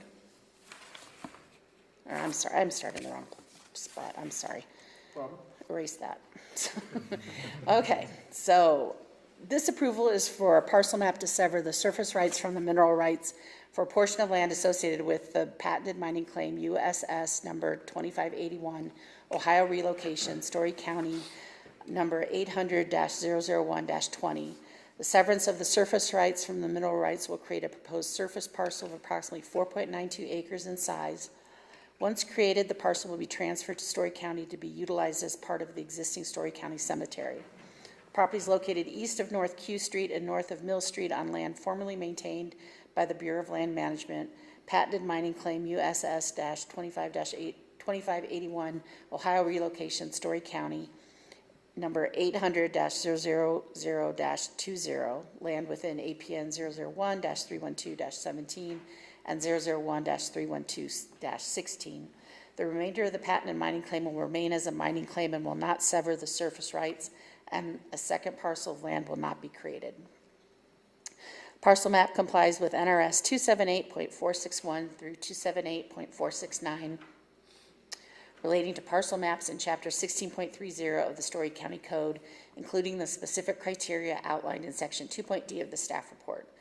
Parcel map complies with all federal, state, and county regulations pertaining to parcel maps. Parcel map will not impose substantial adverse impacts or safety hazards on abutting properties or the surrounding vicinity. Parcel map will not cause the public to be materially injured. The conditions of approval for the requested parcel map do not conflict with the minimum requirements in Storey County Code, Chapter 17.32 F Forestry Zone, or any other federal, state, or county regulations. Thank you. Thank you, Kathy. Austin, would you care to add something? Thank you, Commissioners. Austin Osborne again. I just don't know that I clarified in my last response to, there are elements to protect the surface estate from disturbance if the owner were to exercise, mining underground or things like that. So I think that needs to be added to that we do believe that the cemetery will be reasonably protected for that reason. Thank you. Very good. Thank you. Vice Chairman, you prepared to make a motion? Yeah, in accordance with the recommendation by the Planning Commission and staff, the findings of fact under Section 3A of this report and other findings deemed appropriate by the Board of County Commissioners as read into the record by county staff, and in compliance with the conditions of approval, I, Commissioner Mitchell, move to approve parcel map file 2025-011. The applicant requests a parcel map to sever the surface rights from the mineral rights for a portion of land associated with the patented mining claim USS 2581 Ohio relocation, Storey County number 800-000-20. The severance of surface rights from the mineral rights will create a proposed surface parcel of approximately 4.92 acres in size. Once created, the parcel will be transferred to Storey County to be utilized as part of the existing Storey County Cemetery. The property is located east of North Q Street and north of Mill Street on land formerly maintained by the Bureau of Land Management, patented mining claim USS number 2581 Ohio relocation, Storey County number 800-000-20, land within APN 001-31217 and 16. The remainder of the patented mining claim will remain as a mining claim and will not sever the surface rights, and a second parcel of land will not be created. And second? There's a motion and a second. All those in favor signify by saying aye. Aye? Aye? Aye. Motion passes unanimously. Thank you, Kathy. All right, thank you. All right, on to item number 18. This is discussion for possible action. Discussion and possible consideration approving the Storey County Sheriff's Office receipt of a grant from the State of Nevada Department of Public Safety Office of Criminal Justice Assistance in the amount of $30,836.64. The award to be used for travel and equipment purchase of 2 drug detection canines and miscellaneous costs associated with the purchase. This item is continued from February 4th meeting. Sheriff, you have the floor. Good morning, Commissioner. Sheriff Cullen for the record. Yes, just taking off from where we left off. The questions came about at the last commission meeting regarding this item was to what do we do if we don't receive grant funding, et cetera, down the road for the canines, and then some of the costs associated. What we did was, and I mentioned last time that we were going to budget in the upcoming budget a $5,000 line item for the canines. Out of that $5,000, we would look at putting insurance on the dogs. Basically, it's a $2,200 annual cost for the insurance we found through Nationwide Insurance. Deductibles are $250. Initial setup is $184. And then that insurance coverage is up to 80% of the illness. And now you have $10,000 for illness, $5,000 for accident, and $5,000 for other. So the excess up from the $2,200 and on would cover those deductibles and other costs possibly, if a dog was to need anything. And like I said last time, we found that going around the state and talking to a lot of the other programs, they don't have a lot of costs associated with young dogs. So that's basically that $5,000 line item that we'll be requesting in the upcoming budget. There were some questions regarding the grant itself, and I do have Victoria Juan and Becky Gray from the Nevada Department of Public Safety, Office of Criminal Justice Assistance Program. They're in the audience if we have questions about the grant. I also have Reserve Deputy Guy Jessup, who's in the audience, if we have questions about the donations that come in through the Canine Blue Line Foundation for the dogs. Great. Thank you, Sheriff. Before I ask the commissioners if they have any questions, does anybody that was noticed care to come up and state something, or you just be ready for questions if we have them? Do you have anything that you'd like to say? Great, thank you. Commissioner Gilman, any questions or comments at this time? I do not. Thank you. Vice Chairman? I don't have any specific questions at this time. Okay. If you don't mind, I have a couple questions for you folks, if you'd like to come up.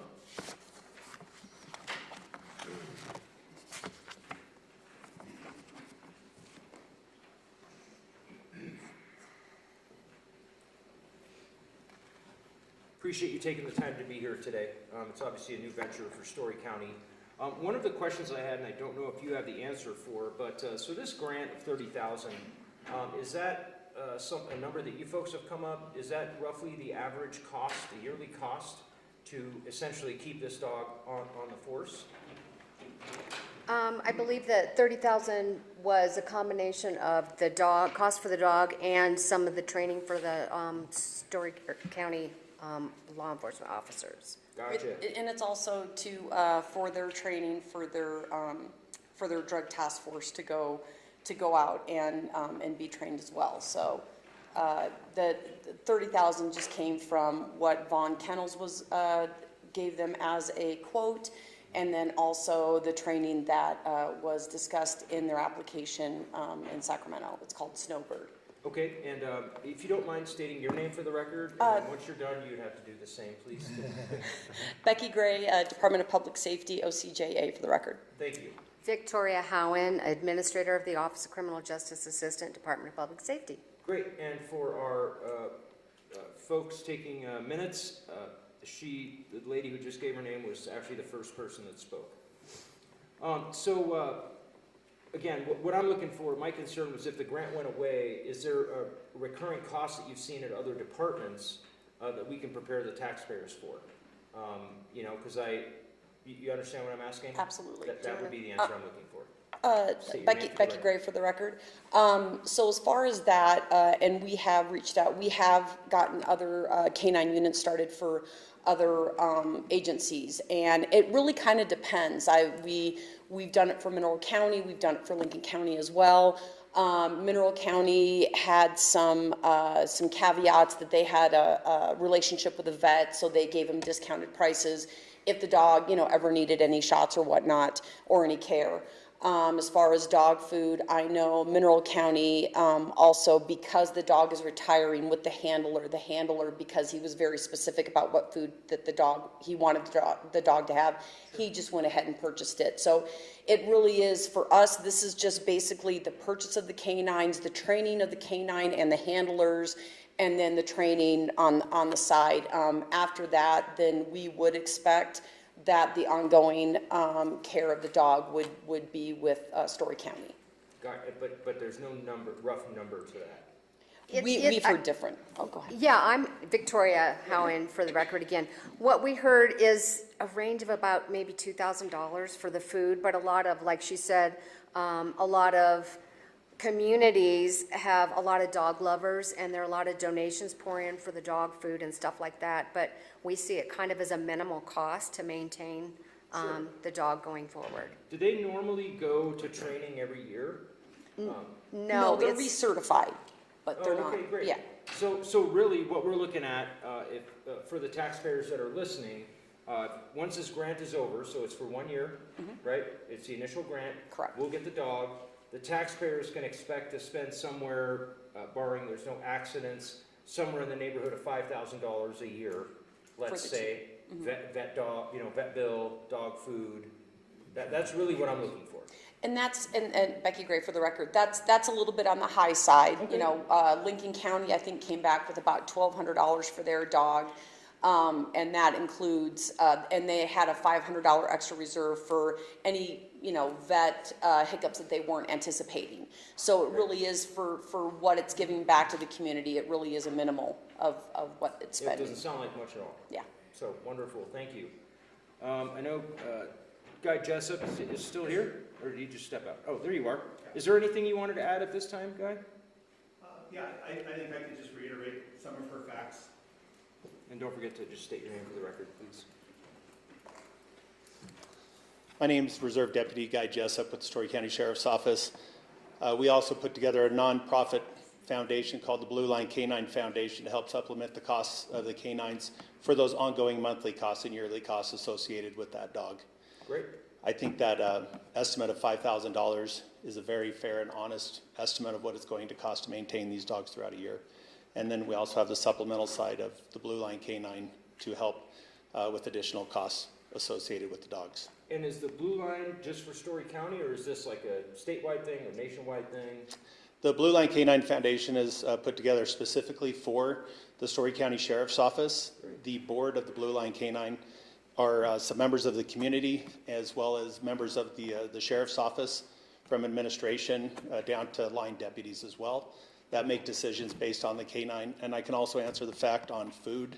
It appears, as of last night, that we do have funding to cover us for the first year of food on all of the dogs. Great. Appreciate the information very much. I don't think my commissioners have any questions. Is there anybody in the audience that has any questions or statements they'd like to make regarding this item? simple administrative question. Go for it. Thank you. Austin Osborne for the record. There was a mention here, just something to do with nationwide insurance versus pool pack. Is there a supplementary or something, or would these dogs just go into pool pack with the rest of the county insurance? Thank you. I'm Austin sorry. Osborne for the record. And Sheriff Cullen for the record. I did get something back from Pool Pack this morning regarding that, and there's no extra cost to the county through Pool Pack to have the dogs. But specific to the I don't know if that. There was a question about nationwide insurance. Right. So, in that, yeah, that's a quote, a separate quote. That's for an injury. I don't think that Get into a Pool. car wreck. Right, the I dog don't think gets Pool hurt, Pack would cover that. That would cover there. Yeah. Okay. Wonderful. Thank you. All right, thank you. Thank you again for taking the time to be up here. Truly appreciate it. Thanks for the opportunity to get this grant. Not seeing any questions. Vice Chairman, you prepared to make a motion? Yes, sir, I can do that. I, Commissioner Mitchell, move to allow the Storey County Sheriff's Office to receive a grant from the State of Nevada Department of Public Safety, Office of Criminal Justice Assistance, in the amount of $30,836.64. Federal Award Number 15 PBJA-21-GG-00252-MU to be used for travel and equipment purchase of 2 drug detection canines and miscellaneous costs associated with this purchase. I'll second. There's a motion and a second. All those in favor signify by saying aye. Aye? Aye. Aye. Motion passes unanimously. Thank you, Sheriff. Thank you, Guy. And thank you, ladies. Appreciate it. Moving right along to item number 19. This is discussion for possible action. Discussion and possible consideration approving the Storey County Sheriff's Office to receive a grant from the State of Nevada Department of Public Safety Office of Criminal Justice Assistance in the amount of $15,000, federal award number, whatever that is, to be used for training and travel, miscellaneous equipment indicated as other for deputies assigned. That was written terribly. That was not me. As others for deputies assigned to the Storey County Sheriff's Office Drug Initiative Program. Sheriff. So this is just a continuation of the first grant. It was the grant, the overall grant was broken down into 2 pieces, or 2 separate grants. And this is just a continuation, adding to the travel and training for the first part. Thank you, Sheriff. Commissioner Gilman, any questions or comments? I do not, thank you. Vice Chairman? I'm good. Is there any public comment? Not seeing any. Vice Chairman, you prepared to make a motion? Yeah, I, Commissioner Mitchell, move to allow the Storey County Sheriff's Office to receive a grant from the State of Nevada Department of Public Safety, Office of Criminal Justice Assistance in the amount of $15,000, Federal Award Number 15 PBJA-22-GG-00625-MU to be used for training and travel and miscellaneous equipment indicated as other for deputies assigned to the Storey County Sheriff's Office Drug Initiative Program. I'll second. So a motion and a second. All those in favor signify by saying aye. Aye? Aye. Aye. Motion passes unanimously. Thank you, Sheriff. Great, thank you very much. That was me. A little rough, right? On to item number 20, discussion for possible action, consideration and possible approval to reappoint Erica Perry for a 2-year term as the public at-large member on the Storey County Debt Management Commission. Clerk Treasurer Hindle. Jim Hindle, Clerk Treasurer, Storey County. This is just a reappointment on debt management. We did a similar reappointment a couple meetings ago for Chairman Carmona. Erica has been serving on this, obviously doing a very good job, and has interest in continuing in that role. She submitted a letter of interest, which is in the packet, and we leave it up to your consideration and approval. Thank you, sir. Commissioner Gilman, questions or comments? No, thank you. Vice Chairman? I don't have any questions. I appreciate everyone who serves in these roles. They're important for us, and they're often thankless positions. Indeed. Thank you. Is there any public comment? Not seeing any. Vice Chairman, you prepared to make a motion? Yeah, I, Commissioner Mitchell, move to appoint Erica Perry to another 2-year term as public at-large member on the Storey County Debt Management Commission. Second. There's a motion and a second. All those in favor signify by saying aye. Aye? Aye. Aye. Motion passes unanimously. Thank you, Jim. On to item number 21, discussion for possible action, consideration and possible approval of the Third Amendment to the original agreement between Storey County and Dominion Voting Systems, Inc. Signed in 2017, updating annual software and equipment licensing, warranty and support service fees, and proposing an extension of the effective term. Jim? Jim Hindle, Clerk and Treasurer. I'm here with Mark Allen, Deputy Clerk for Elections. This is just a extension and, if you want to call it renewal, of the agreement we have with Dominion Voting Systems for software and maintenance to the system that we use for elections. The original agreement was signed, I believe, as it states in the packet, in 2017. It has had 2 amendments since then, one for additional equipment and replacement of equipment, and another for some software and warranty fees. This is just extending the warranty fees. The past increases for the warranty fees approximated about 5%. This one is only a 3% increase from 25 to 26, 26 to 27. And so we're asking for your approval for us to put this in, to commit to these budget numbers for future years so that we can continue to use the system as we've invested in it so far. 2 things just for your information that are coming up. One of the things in the packet, Dominion has proposed a much longer term. And I just, and in discussion with the DA's office, I didn't think it was appropriate for us to commit for that long of an extension. Number one, because my term only goes through 2026, and I didn't think that it was right to make a commitment that, heaven forbid, that someone else may have to live with. So it sets it up into the first year so that it's time for anybody to, and then sets the pattern for renewal, and I've got this agreement through Dominion for every 4 years forward, if indeed we continue to use their systems, so that it coincides with the terms of the Clerk Treasurer's office. Thank you. So on the record, you've stated you're going to run for re-election. Is that what I'm getting at? I would have no comment at this. I have not discussed it with somebody at home, which would have a significant input. So. All right, noted for the record.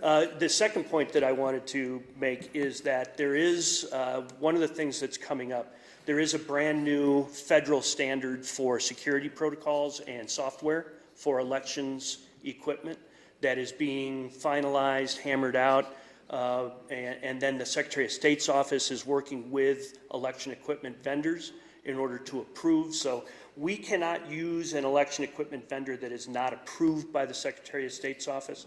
We have choices within that, and Dominion has been our choice to this point. Those new standards will be coming with some software redesigns or software uploads and upgrades. At this point, we don't know what the financial impact of that would be, and so that could have a kind of a cancellation and a new amendment that we would come proposing once that is known. But for the extension of this agreement right now, this is what Dominion is saying that they know costs were going to be. Quite honestly, Dominion has approached us and said they don't anticipate for different costs, even with the upgrade, but I take that with a grain of salt until we see it in paper. The second thing is that the Secretary of State is working on potential equipment upgrades, not just software upgrades, and until we have further definition of what the Secretary of State, what Dominion or other vendors are proposing and what the Secretary of State approves, we have no proposal for you on that, but we will be coming to you once we know and if there's an impact on the equipment that we have right now. Thank you, Jim. No comments. Great, wonderful. Thank you both for being here. Commissioner Gilman, any questions or comments? None, thank you. Vice Chairman. I think I'm good, thanks. Public comment. Not seeing any. Vice Chairman, you prepared to make a motion? I am. I, Commissioner Mitchell, move to approve the Storey County Clerk and Treasurer to adopt Amendment 3 to the original agreement of 2017 with Dominion Voting Systems, Inc., modified in effective term as proposed, with budgetary commitments not to exceed $17,000 and $18,000 respectively in fiscal years 2026 and 2027. Second? There's a motion and a second. All those in favor signify by saying aye. Aye. Aye. Aye. Motion passes unanimously. Thank you, Jim. Thank you, Mark.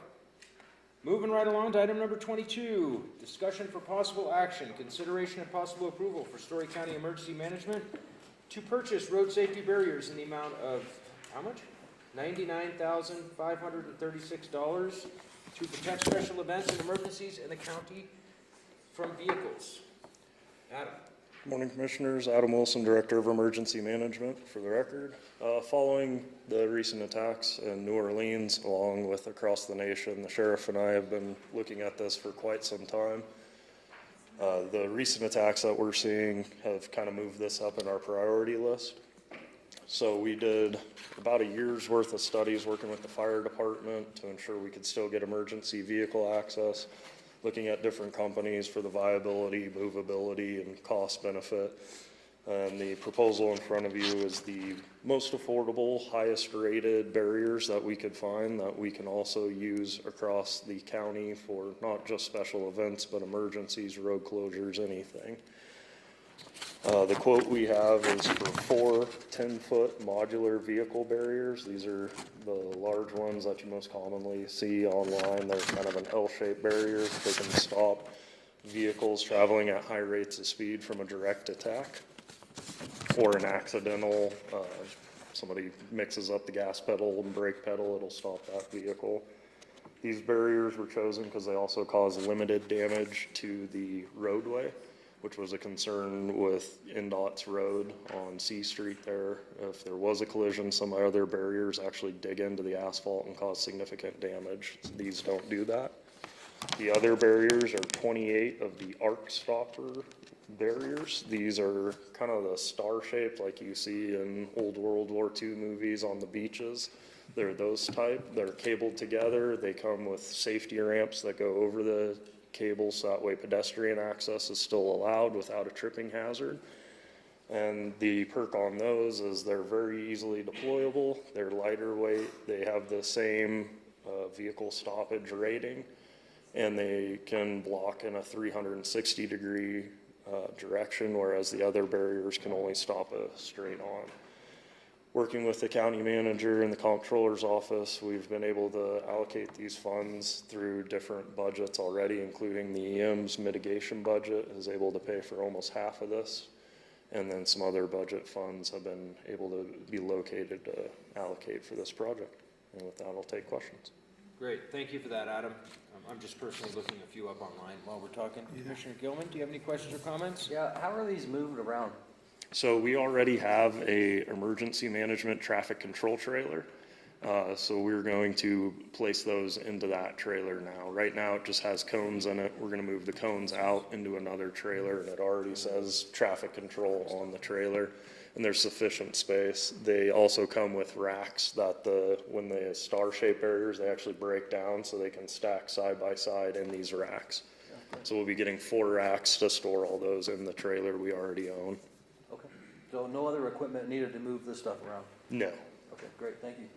That was the other perk on these ones, is we already had a trailer that could support this. Right, and also no need for water. Correct. That was a issue we looked at with the fire district, was after street vibrations, the amount of time and man hours and water it took to fill the water barriers for that event was not sustainable for all our events. Agreed. Yeah, these are pretty interesting looking. As a sub-note, the state and the other EMs in Washoe and Carson City are actually looking at these barriers now too, since we selected them. Following the New Orleans attack, it became a priority for pretty much every jurisdiction in the state that has special events. Yeah, it's unfortunate that's they like the ones we have just because of the pricing and the deployability. A lot of them require a forklift to deploy. These ones don't. We can move them with manpower. And then in the event of an incident, we can move them quickly to open up the roadway to get emergency services in, which some of them are very difficult to open quickly when needed. Okay, sorry, well, I was looking stuff up online. These are going to be used for all upcoming events? Is that the plan? It's a 12-week lead time, so we are kind of behind a little bit on that to try and get these, but we're working with the vendor to expedite it as much as we can without adding any cost. Great. Yeah, we're still sort of at the beginning of event season anyway, so I think we're all right. 3 months, that would put us, Wonderful. All right, well, thank you for that information. I believe I asked for public comment. If not, is there any public comment? Not seeing any. Vice Chairman, you prepared to make a motion? Yeah, I am. I just have one question, Adam, about the arc stopper. I've noticed them both just kind of in a raw form and then also with kind of a box case that goes over them. We did not do the boxes.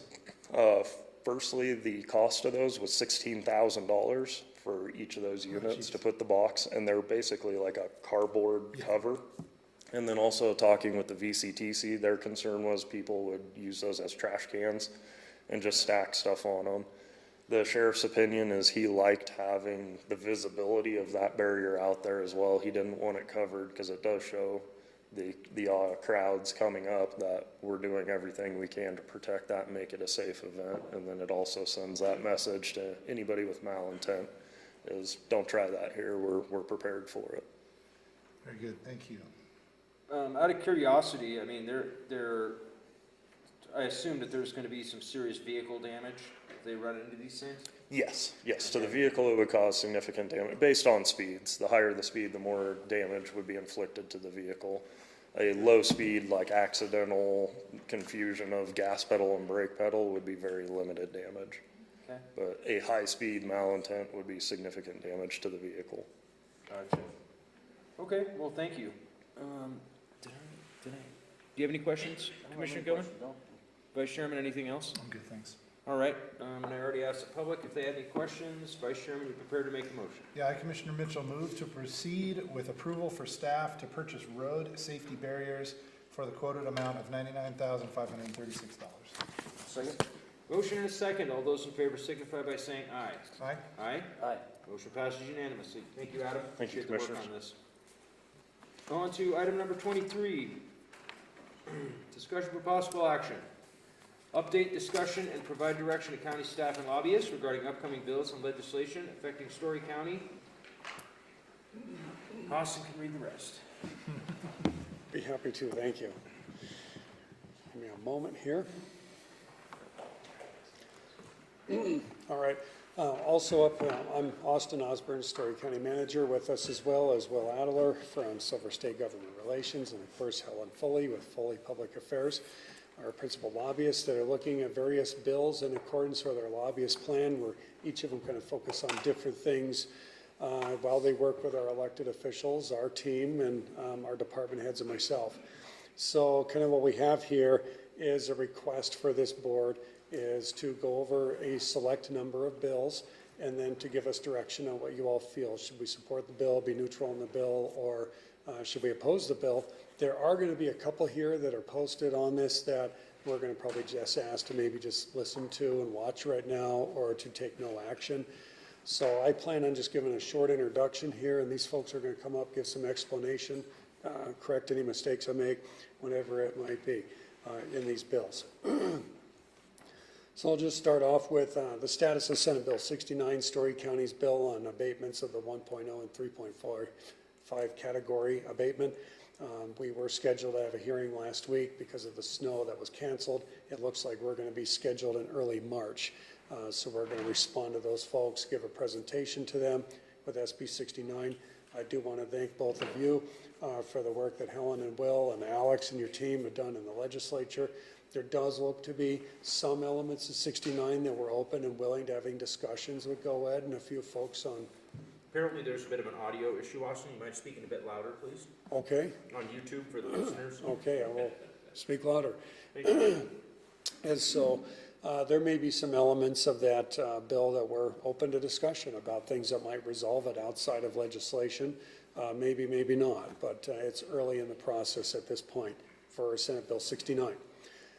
One that's a little bit similar, that I'm going to ask these folks to probably clarify a little bit. Some of these things are coming in real time, so not a lot of time to research them. Assembly Bill 77 is a tax abatement bill. This one deals with, kind of the title is that the state may deny a abatement for property and tax abatement if it finds that it's not in the best interest of the state. Those are kind of the words that are used. There's a lot of other elements to that bill. I'm just giving the frosting of the cake here. AB 70, this is an energy bill regarding abatements. This does look like it would provide the county commissioners a chance to comment on abated energy projects seeking abatements where currently that framework does not exist. Assembly Bill 32, I'm really going to defer to Commissioner Mitchell. He's really taken a lead on this one with the V&T Railway. If you'd like, Commissioner Mitchell, I'll pause at this point and let you speak, or I'll just keep going until I'm done. It's up to you. Whatever the pleasure of the commission is. Okay. Is that all right? Yeah. Keep going, please. Okay.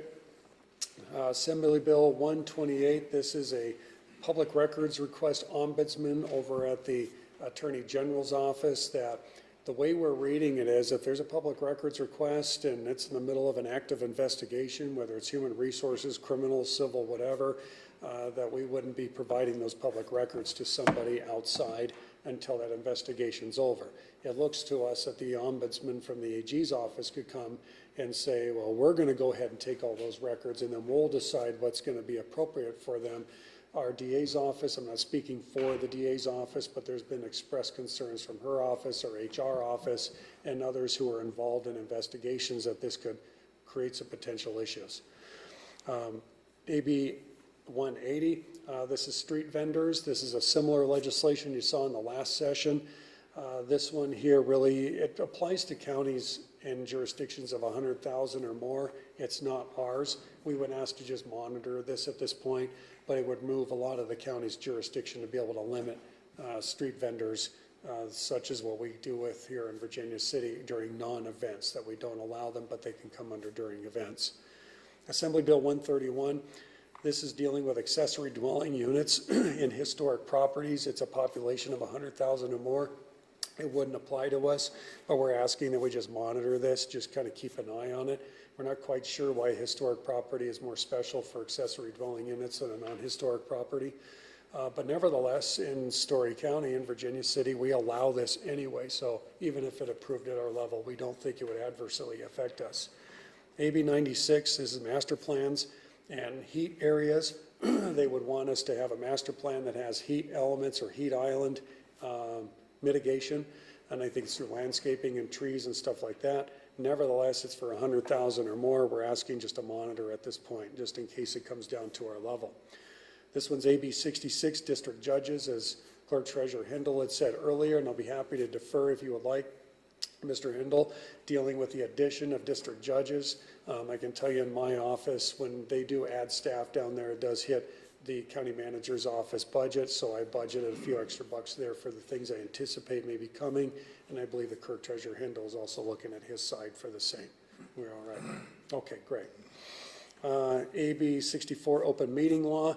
Don't know a lot about this. This is just coming in, just putting it on your radar, but it would require that you have a 3-minute mandatory, public comment section. You wouldn't be able to go to 2 minutes or 1 minute or something less.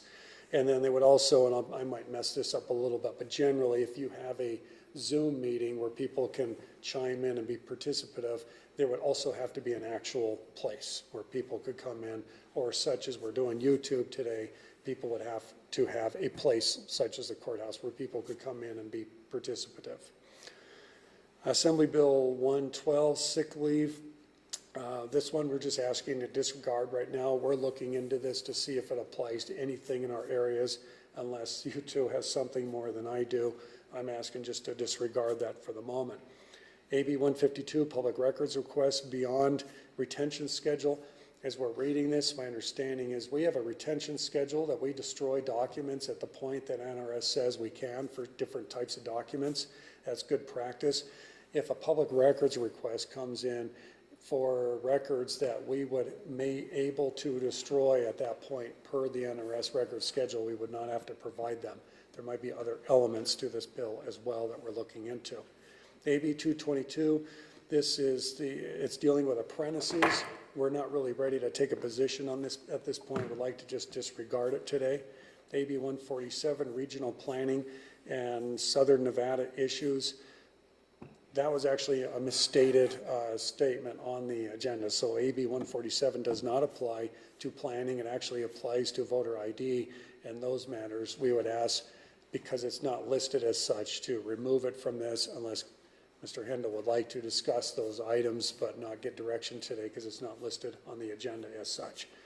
And then lastly, I will let you know that this coming Friday, we do have a presentation to the Assembly Committee on Government Affairs to kind of give Storey County's state of the county regarding its budgetary elements, its responsibilities and obligations and debt, as well as its housing master plan and capital improvement plan. We're looking forward to that. That's all I have at the moment. I'm going to pass it to folks that have been living this world. Thank you. Living this dream. Hello, Will Adler for the record. I'm the principal of Silver State Government Relations, and we've been taking the lead on all things Storey County and the great Nevada legislature. It kicked off 3 weeks ago almost now, but actually 2 weeks ago. But it's actually been pretty eventful as the governor showed up with a budget that was about $300 million off, and we all had to talk about eggs this year. But other than that, there has actually been a pretty good introduction stream of bills we kind of like to see and bills we don't like to see, but monitoring of those are kind of our jobs. I just wanted to briefly talk about one of the bills Austin mentioned, AB 77, is a bill introduced by the Governor's Office of Economic Development, GOED. It had a bit of a rough introduction to begin with. A lot of people are kind of wondering how that language would apply, as it has this microing of language that formerly had to have 50 employees, now it's 500 employees, and has all these healthcare relations. The word generally is that they were trying to amend it to make it more palatable or legible, maybe, but the governor himself has his own economic development bill that is going to sort of encompass those ideas itself. So maybe the bigger, vessel to look out for or wait for that is kind of that bill, but encompassing is BDR 32-1070. So that isn't a bill yet, but it is a concept. So maybe as that might encompass this other idea in it, it's something we're going to add to the list as soon as it becomes a bill, but it is something we're actively monitoring, as it is sort of the same concept in itself. So it's hard to list on a public agenda at this moment, but those two things might blend together, just to put that on the record and say those are going to become kind of one idea as we understand it.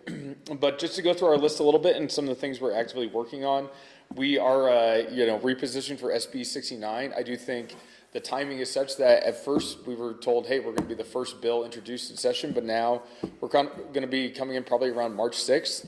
That we will probably have an amendment actually drafted and ready to take into some of the comments we've already heard, show we're receptive to them, and actually have a forward-facing bill that is ready to maybe even pass in that first committee instead of just being introduced in that first committee. Have that, first forward step of actually taking our comments in and reshaping the bill ourselves and being ready for that. So the timing is such that it looks like we'll have time to do that and take in proper comments from even, data center companies in the region and other economic development groups. Some supportive, some, looking for a little tweak here or there, but mostly everyone wants to see this thing brought to committee and have a good discussion, if not fully passed. So it's actually had a really good run, and I do think Austin and his vision and sort of the lobbying of the legislature early through the best party in Nevada has done quite well, because a lot of people are responding to that invitation and actually asking questions about SB 69. So it's actually got our name out there in a positive way and brought the element of why we're asking about this to the building in a good way. I would also like to say AB 128 has a lot of scrutiny on it today, which was the Public Records and Ombudsman bill. The Attorney General does seem to be having a play at being able to acquire records and then make determinations on what should or should not be excluded from public records requests through his office. So that one has a lot of scrutiny. And then another bill that we are actively working on is SB 116, which is the county pay bill, or the bill that Skip Daly has introduced, or the reintroduction of a bill from last session. There's a lot to be done on the bill today. It's not something we'd fully support today, but it is something we've actually submitted an amendment we worked with the full quad counties on, and got their comments to Mr. Daly directly. He's actually using that as his first draft for his new introduction of the bill. So we have our comments kind of live and in the works there. I do think there's another one to be looked at in sort of the GOED lane, which is Erica Mosca's bill, AB 226. Kind of has the same community benefits plan in GOED's abatements category. But I think Commissioner Mitchell has been involved in that in some direct or commenting ways. And then another one that is sort of a quad county and regional concern bill is as Austin said, the ability to comment on community impacts for regional solar or other mass land uses for energy, but that sort of comes out of Again, NACO and everyone else, but it has some detractors already, but we're actively trying to support that or get it its first hearing in a committee to see where that goes. Another bill that we've had comments about was AB 208, which was introduced by Steve Yeager around the improper use by governmental entities of any product, basically, that you didn't have explicit permission from the manufacturer or owner of that product. It's kind of directed at software and not, plagiarizing software, but it's written broadly enough that, like, if you use an excavator to tow someone's car out of a ditch, like, you get sued by an excavator company. So there are some things that it feels like that bill's moving forward. We might want to comment on it just to get some clarity on their intent. Yeah, and generally, other than that, I think Austin hit basically the majority of everything we're monitoring and looking at. And we'll continue to kind of send some bills forward. I know Helen's doing the same and trying to cover every base we can. But if you hear about anything, please send notes to us, and we will actively investigate any of your interests from any of the offices in Storey County. Thank you. Thank you, Will. Good morning, Helen. Good morning, everyone. Helen Foley with Foley Public Affairs. It sounds rather overwhelming, doesn't it? So many bills. Fortunately, we are not alone. The vast majority of bills that we're looking at, whether they deal with the court system or other things, there is the DA's Association. There are the police and sheriff's associations. There is NACO. So there are a lot of groups where, and even the Quad Counties, where there's a lot of interaction coming together, finding commonality in things, and working and supporting each other on these issues. I attended the hearing on AB 66, which it's by the Supreme Court introduction, and it increases the number of judges, as Jim was talking about. One thing I thought that was very interesting about it, I don't dispute at all that additional judges are needed, but there was this factor in the bill that said if the population of a county increases by 40,000 people, then automatically there would be another judge.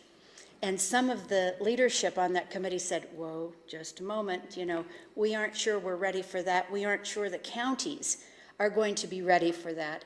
If all of a sudden, just because this number of 40,000 comes up, if they have to construct new courthouses, courtrooms, all different types of things to accommodate this.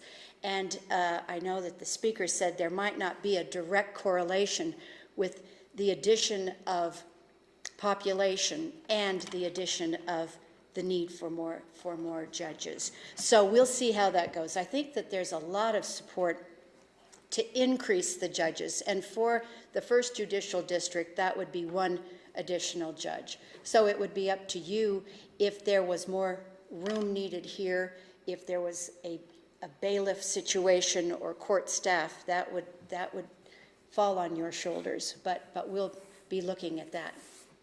Assembly Bill 77, and I haven't spoken yet to anyone from GOED about it, and it hasn't been listed for hearing, but it is their bill that deals with economic development. 11 years ago, or 12 years ago, when all of the abatement bills were created because of you here in Storey County, which you have a lot to be proud of there. They were looking at, this was on the rise from the Great Recession, as you recall, and what they wanted was manufacturing that could be sold outside of the state of Nevada. This bill pulls that back a little bit and says, wait a minute, if there are deficiencies in our products that we have here, maybe we should take that into consideration too. They also decided to move into an area where they could encourage more rural health care, whether it's hospitals or healthcare providers, clinics, things like that, just in rural Nevada, and that they could come in and with a 25% abatement, they would be able to have these things. They also want to make sure that whatever position, whatever company it is, that it's in the best interest of the state of Nevada. I'm not quite sure what that means, but GOED wants to have that ability to say, no, for some abatements.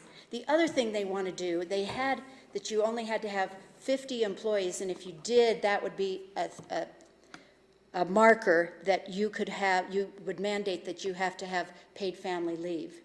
In this bill, they increase it to 500. So that would be lessening the requirements on those businesses. So we'll watch that very closely. We'll work very well with Austin and your team. And I love having Clay over there all the time. I know he's working hard on the V&T railway issue, and maybe after I speak you can talk about that. But we're on it. The two gentlemen have given a lot of information about all the bills, and just know that we will be reaching out to you. Now, we did send bills far and wide. We've sent them to your sheriffs, to the DAs, and it's not necessary to testify on every bill, to give an opinion on every bill. As I began, those associations will help do that, and you're part of that. But if there are issues that have a specific concern to you as a county that you may not think is going to be coming up through some of these other organizations, those are the ones you really need to let us know about, and we'll testify or have Clay or Austin come and testify on those. So I know on behalf of Foley Public Affairs and also Silver State, we're just thrilled to represent you this session, and we look forward to an exciting time. Thank you. Thank you, Helen. Vice Chairman, did you want to talk about the B&T? Yeah, I have just a couple things, you know. State your name for the record. Yeah. You're welcome. How many vice chairmans do we have in the meeting? You never know. Karen might not be Clay Mitchell for the record. So just to touch briefly on AB 77, you know, it would have some significant impacts on the way that abatements are done. I attended the last GOED board meeting where there were some questions about it, and the director of GOED indicated that they would not be moving forward with the bill, but would be rolling those ideas, as was mentioned, into the governor's economic development bill. But I think they expect each of the elements that Helen explained and will explain to be something they're asking for in that bill. And so I imagine there will be a lot of arm wrestling over that. Certainly, I think it's appropriate for us to kind of wait and see on that one. As far as, yeah, I've set up a temporary office in the new cafeteria at the building down there. So just put a little reserve for Storey County sign. I figure we're one of 17 counties. We at least get one table and use the free Wi-Fi. So lots of meetings, lots of good conversations about bills. To specifically hone in on the V&T Railway bill, that is Carson City's bill. As you may remember, we took a position in support of that when it was introduced, I believe back in November. And I've been Carson City's +1 on meetings for that bill, because that's one of my assignments as well. The bill is simply asking for a study committee, because Carson City, Storey County, and the state have all put resources into the V&T Railway Commission. We're struggling a little bit to see a way forward for that commission. It's doing fine. It's, when you consider the subsidy that we give for operations, it's in the black. It's not hemorrhaging money, but it's not necessarily profitable on its own without the subsidy. And the temperature in Carson City seems to be that they would like to reallocate resources to other needs that they have. The bonds that were floated for that are just about paid off, and they'd like to reallocate their support for other things that they need in their community. We've still got a fair amount of time left on this quarter-cent sales tax that supports rail projects.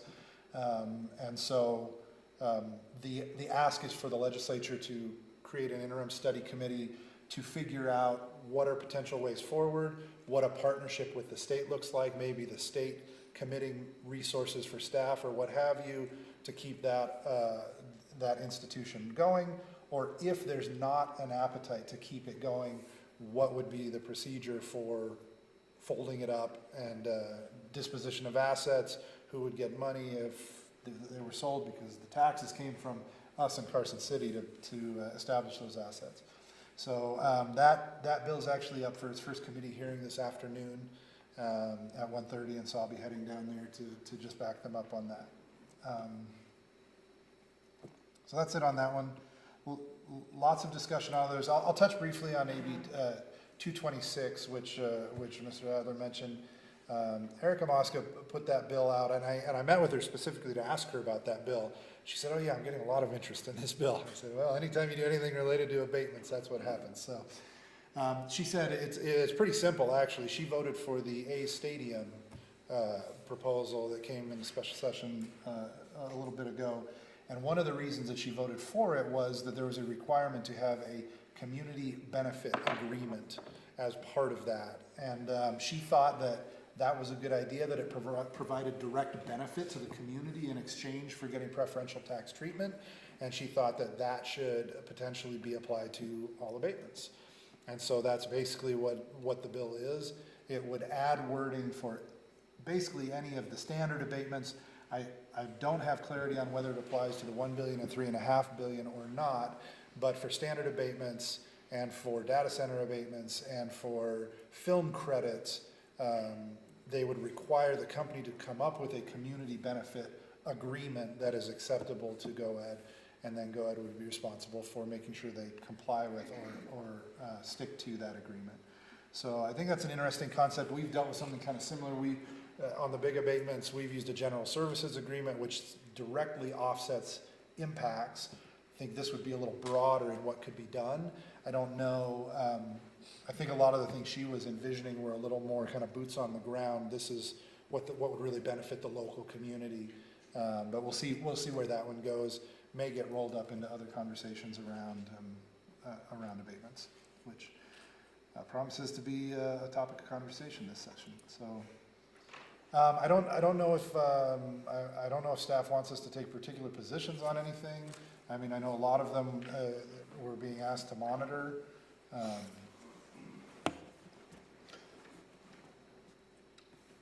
I guess the other question that I have is there are a couple of other bills that are up for hearing in the Senate this afternoon that are not specifically on our list here, but they would definitely fall under and other bills potentially affecting Storey County.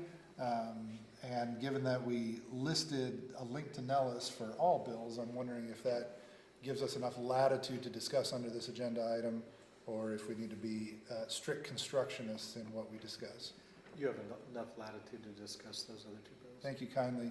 So the two that hit my radar are going to be they're SB 100 and 102, and I don't know, Mr. Hindle, if you have some thoughts on those. They're going to be heard in Ledge Ops and Elections, in Elections Committee. And they're coming up today. Jim Hindle, Storey County Clerk and Treasurer. SB 100 is being heard, I believe, at 1 o'clock today in Senate Legislative Operations. This bill, and I was going to bring it up, I'm glad you brought it up, Commissioner Mitchell. This bill is basically inserting language into the statute that provides the ability for the Secretary of State and or the Attorney General to remove the clerk from office if they are not meeting statutory deadlines relative to elections during the, for elections. On the one hand, nobody wants elections not to be run right and to be done. But I believe, and it is the Nevada Association of County Clerks and Election Officers is going to be opposing this because it takes away the people's right to determine and have authority over their elected officials. The other thing it does, and this is where it has impact on the county, and this is where I was going to ask for specifically your tracking and the board's approval to have the county make a statement.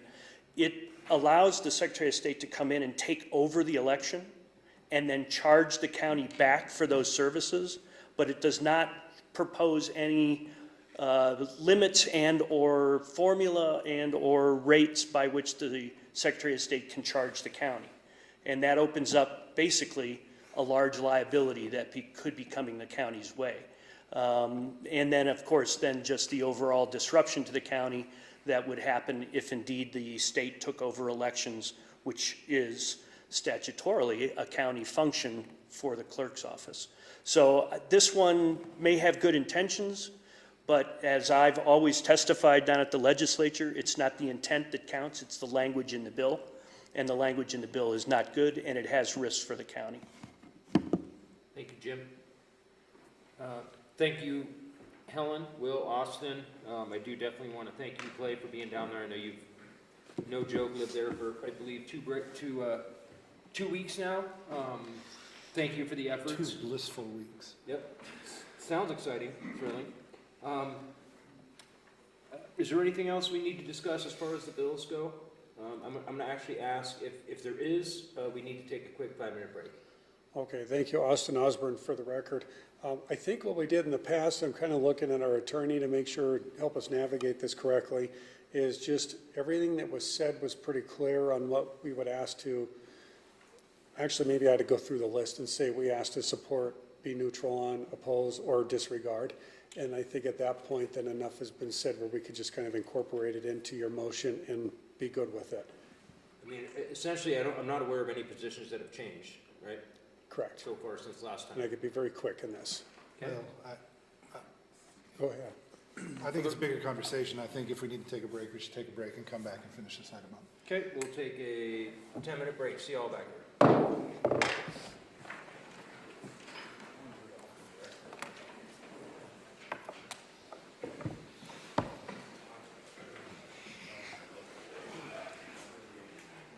Almost. We almost got you out of here.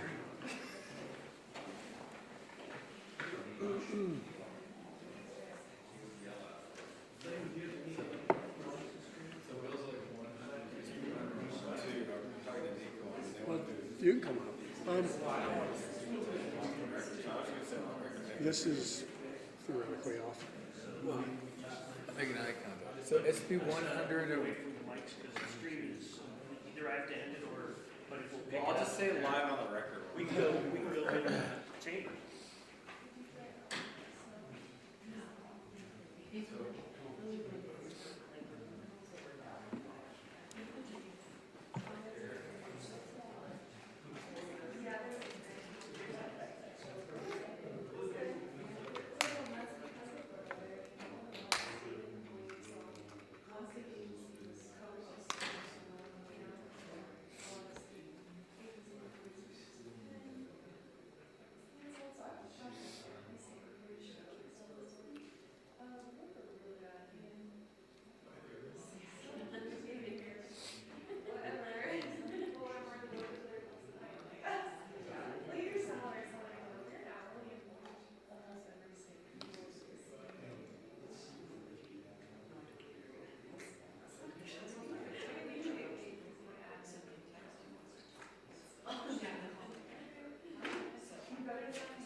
since they were my clients. So I'll just play it safe. Yeah, you did. That's the wrong place. Yeah, absolutely. Yep. I'll reach out to you, have that discussion. Yeah, anytime you want, feel free to give me a call. Before the meeting, it's probably always good. Okay. Anytime you see something on the agenda you want to discuss, quick call. Perfect. Yeah, I'm still trying to figure out all the protocol. Yeah. Oh, yeah. Great. Yeah. All right. All right.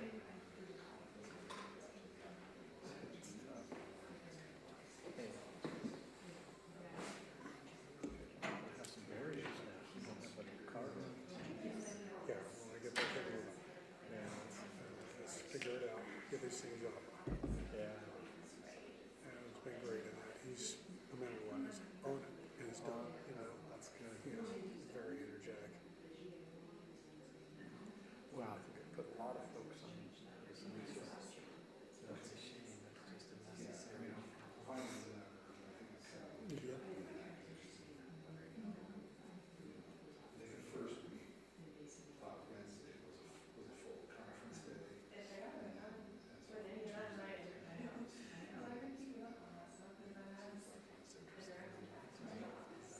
It's usually so he has to learn to turn it all off and then restart it, I guess. So they got to connect it to the jazz and the jazz to Zoom. Everything is all. There should be a way to pause the microphone, like physically heat it. Like pull them off. Whatever this for people. Oh, it's for meeting in a corner. Anyway.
On my desk.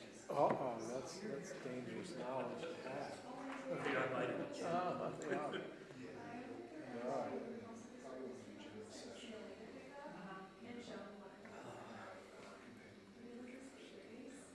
Life just never slows down. That's good and bad.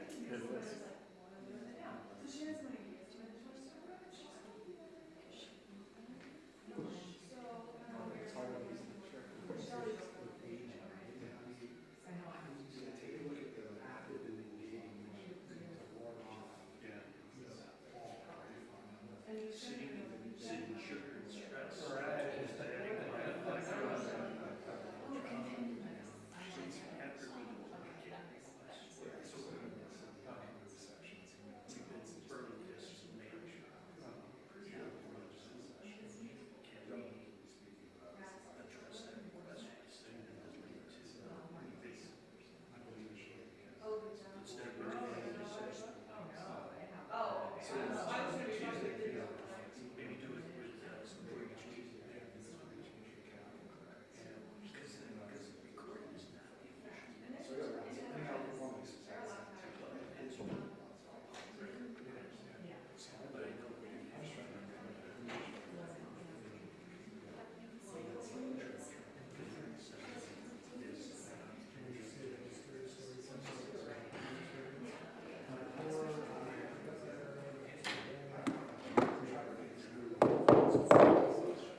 After we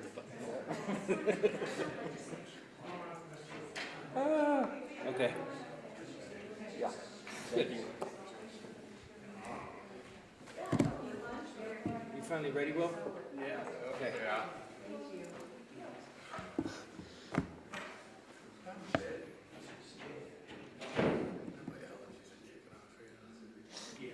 So you got The second time one at more table, hour. the third time at their boards.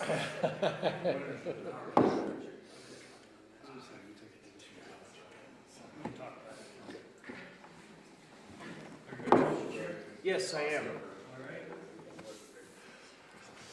Good?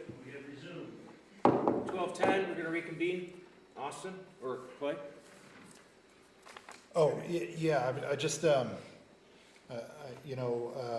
one thought that I had had to do with SB 100. I thought it would make sense for us to ask our team to prepare a potential fiscal note for that, because it would have impact directly on the county. I think that would be helpful. And one of our neighboring Quad County lobbyists asked for us to do that, that if there was a bill that we thought might be problematic, that we prepare a fiscal note so that we can show there was a fiscal impact to us. And so I thought that, I don't know if we need to oppose outright, and certainly I'm open to that as well, but I thought that that would be an appropriate course of action for that bill. Okay. Okay. Then, if you want Austin Osborne for the record, I'll go down just the list briefly. I'm going to just say support, neutral, whatever. I would like to ask if this board is fine with it. Just because we say support doesn't necessarily mean we have to go testify and actively lobby. We might work with our lobbyists who kind of know the environment around that bill, and they may suggest that we, just lobby on behalf or with NACO, or let NACO or let another association or another group handle the matter, knowing that the county has taken a position on that bill and represent accordingly, if you're fine with that. That works. Okay, I'm planning on just being simple. SB 69, it's our bill. We're supporting that. AB 77 tax abatements at this point, we're really kind of neutral at this point, learning and listening to see what happens with that. I'm looking to our lobbyist group too. If I see heads go the wrong direction to me, we can stop. AB 32, V&T Railway, that we're supporting. AB 70, Energy, regarding Board of County Commissioners involvement, we're supporting.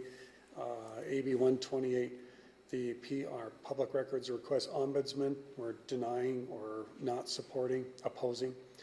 AB 180, Street Vendors, we're kind of neutral at this point with a pop cap. If the pop cap changed to our area, we would oppose. AB 131, I think is what I put on there. That looks like an 8. AB 131, ADU on historic properties really doesn't apply. We're neutral. AB 96, Master Plan Heat Islands, we're really neutral. Doesn't apply. AB 66, addition of district judges. And that point, we're neutral on that part with the district courts, and then knowing that the clerk treasurer also will be working with his associations and his group on that independently. AB 64, open meeting law, 3-minute mandatory. I think we're neutral on that. I don't think there's anything on that that really adversely affects us. AB 112, sick leave, we're redacting that from this request today. AB 152, public records request beyond the retention schedule. I would say we support that or be neutral. AB 222, the apprentices, we're disregarding that at the moment. AB 147 was mislabeled on the agenda, so disregard please. And then going up to today's discussion, SB 116, continue working with folks on where that ends up and communicating with the board. The next one, AB 226, the abatements regarding what was discussed a little bit earlier, that we would, at this point, I'm saying kind of support, work with, not necessarily take a strong position yet, just kind of learn and listen and bring that back to the board at a future meeting for discussion. And then AB 208, clarifying for, as it applies to software, that being the, using a screwdriver for a paint can is the inappropriate use of that appurtenance. That we're right now, we would be opposed to that, but we're learning and listening more as well. SB 69, SB 100, SB 100 and 102, you're asking for us to put a fiscal note on. And at this point, as well as oppose, is that as well? So SB 102, I don't think would have a fiscal note. This is bringing back up the alternate electors, and I believe that was something that was brought up in the past, but was vetoed by the governor, if I remember correctly. And this is another effort to oppose, to make illegal, to make bad guys out of alternate electors. And to me, it feels like a waste of time. So are you suggesting we oppose it? That's my suggestion. Okay. Not necessarily that we go and testify or anything, but that we take a position opposing. Sure. Commissioner Gilman, you all right with that? Yeah, fine. As am I. And then, in its current form, I would also suggest that we oppose SB 100. Again, we don't have to go testify against it. We'll let associations and others handle it, but that we also prepare a fiscal note. And that fiscal note is for today, or that's just to file and have on record?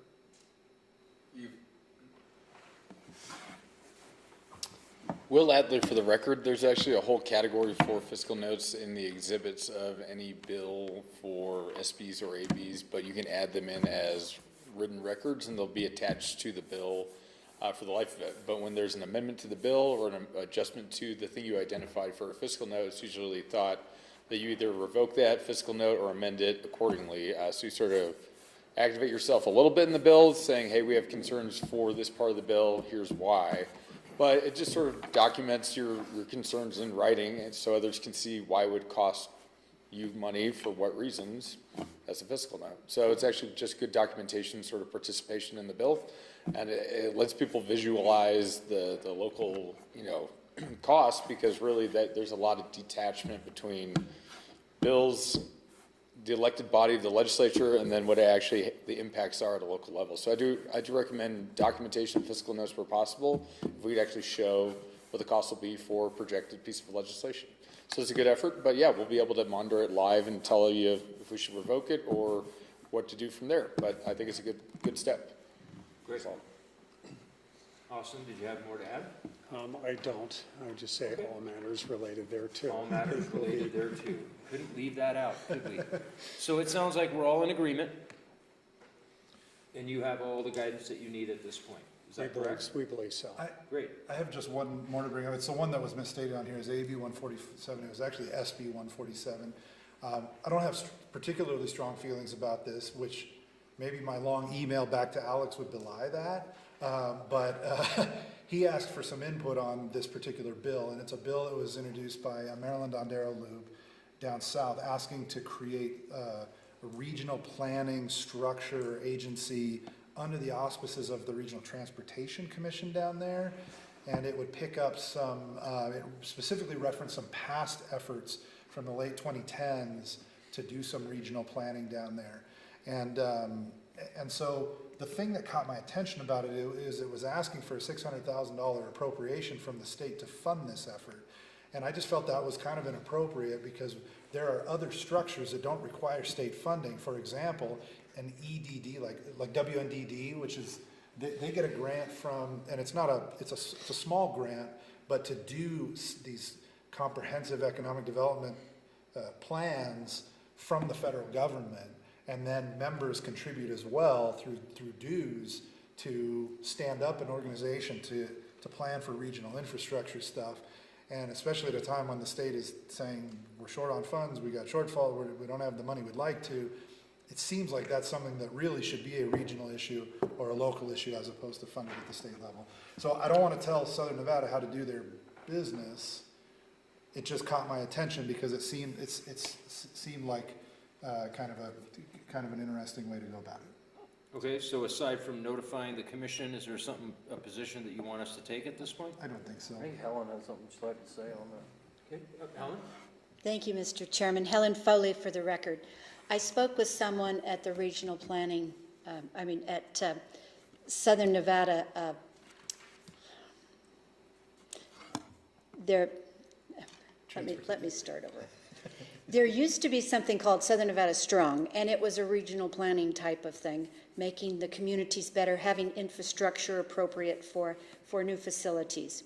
That has kind of expired, but it went over to RTC and of Southern Nevada, and it was taking a look at when there are big abatement projects and big projects that are being built, how does it affect transit? How does it affect other social service agencies in the community? They wanted some kind of regional plan to look at that. In 2010, when Christine Kiliani was head of, was part of the county commission in Southern Nevada, they really tried to get a regional planning group that had some teeth in it, that had some votes, that could decide what to do. Cities and the counties didn't want to have anything to do with it. Clark County didn't want Henderson or City of Las Vegas to tell them how to plan their political subdivision. So it didn't go anywhere. And I think this is kind of an attempt to get that regional plan back together.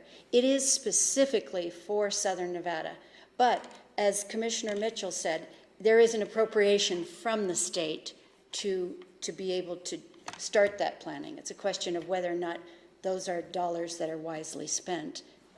I don't know if you want to take a position.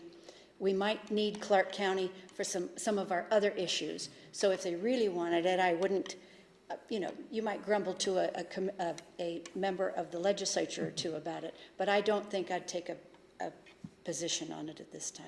Great, thank you. Thank you. That's great advice. And maybe we do just a little subtle investigation to kind of see where Clark County is, where the local jurisdictions are with it, if they're supportive or not. And I don't want to be telling them how to run their business. It just struck me as a little funny to be asking for state funds to do it. Will Adler, for the record, I just wanted to ditto or support Helen Foley's comments. And also, in addition to all bills are live bills. It's a live ball right now. So is this one-shot funding? Would it come from the state? Does it have a continual funding source that would renew this account? Are all questions to be figured out in the building and or things that could have long-term impacts, across the state? So I think we should monitor that. And then in that lane, AB 10 also is, I think, the city of Henderson, or presented by them this morning. It has, again, Henderson-based impacts or written for such, but there's some greater state questions, and it's sort of indicated around the creation of GIDs or sort of water districts or infrastructure districts.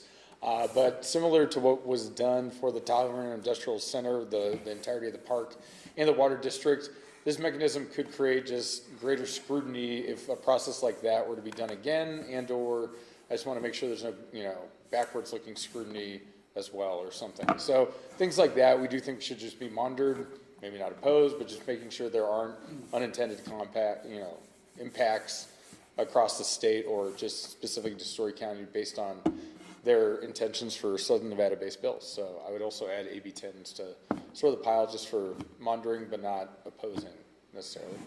That's all. And Austin Osborne, for the record, SB 147 labeled AB 147. Thank you, Commissioner Mitchell. That was intended to be a watch and monitor. That's why that was on there. Sounds good to me, thank you. Great. So at this point, Vice Chairman, is there any public comment?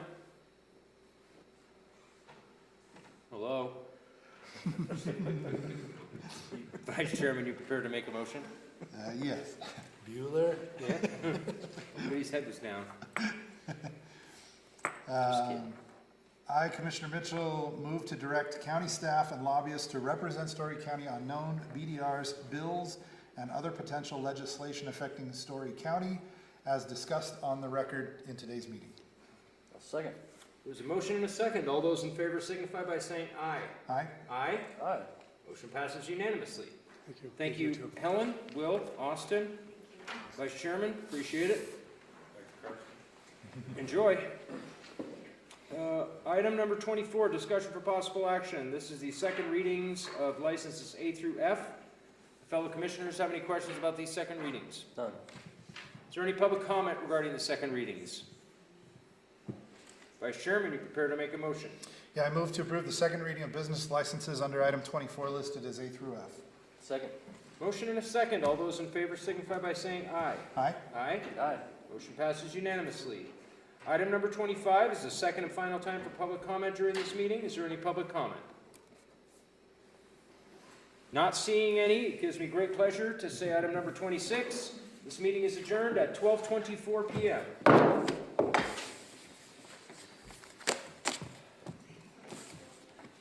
Can we read some more findings of fact just for fun? Like, my question was going to be, do they have to all be individual? Probably. Yeah.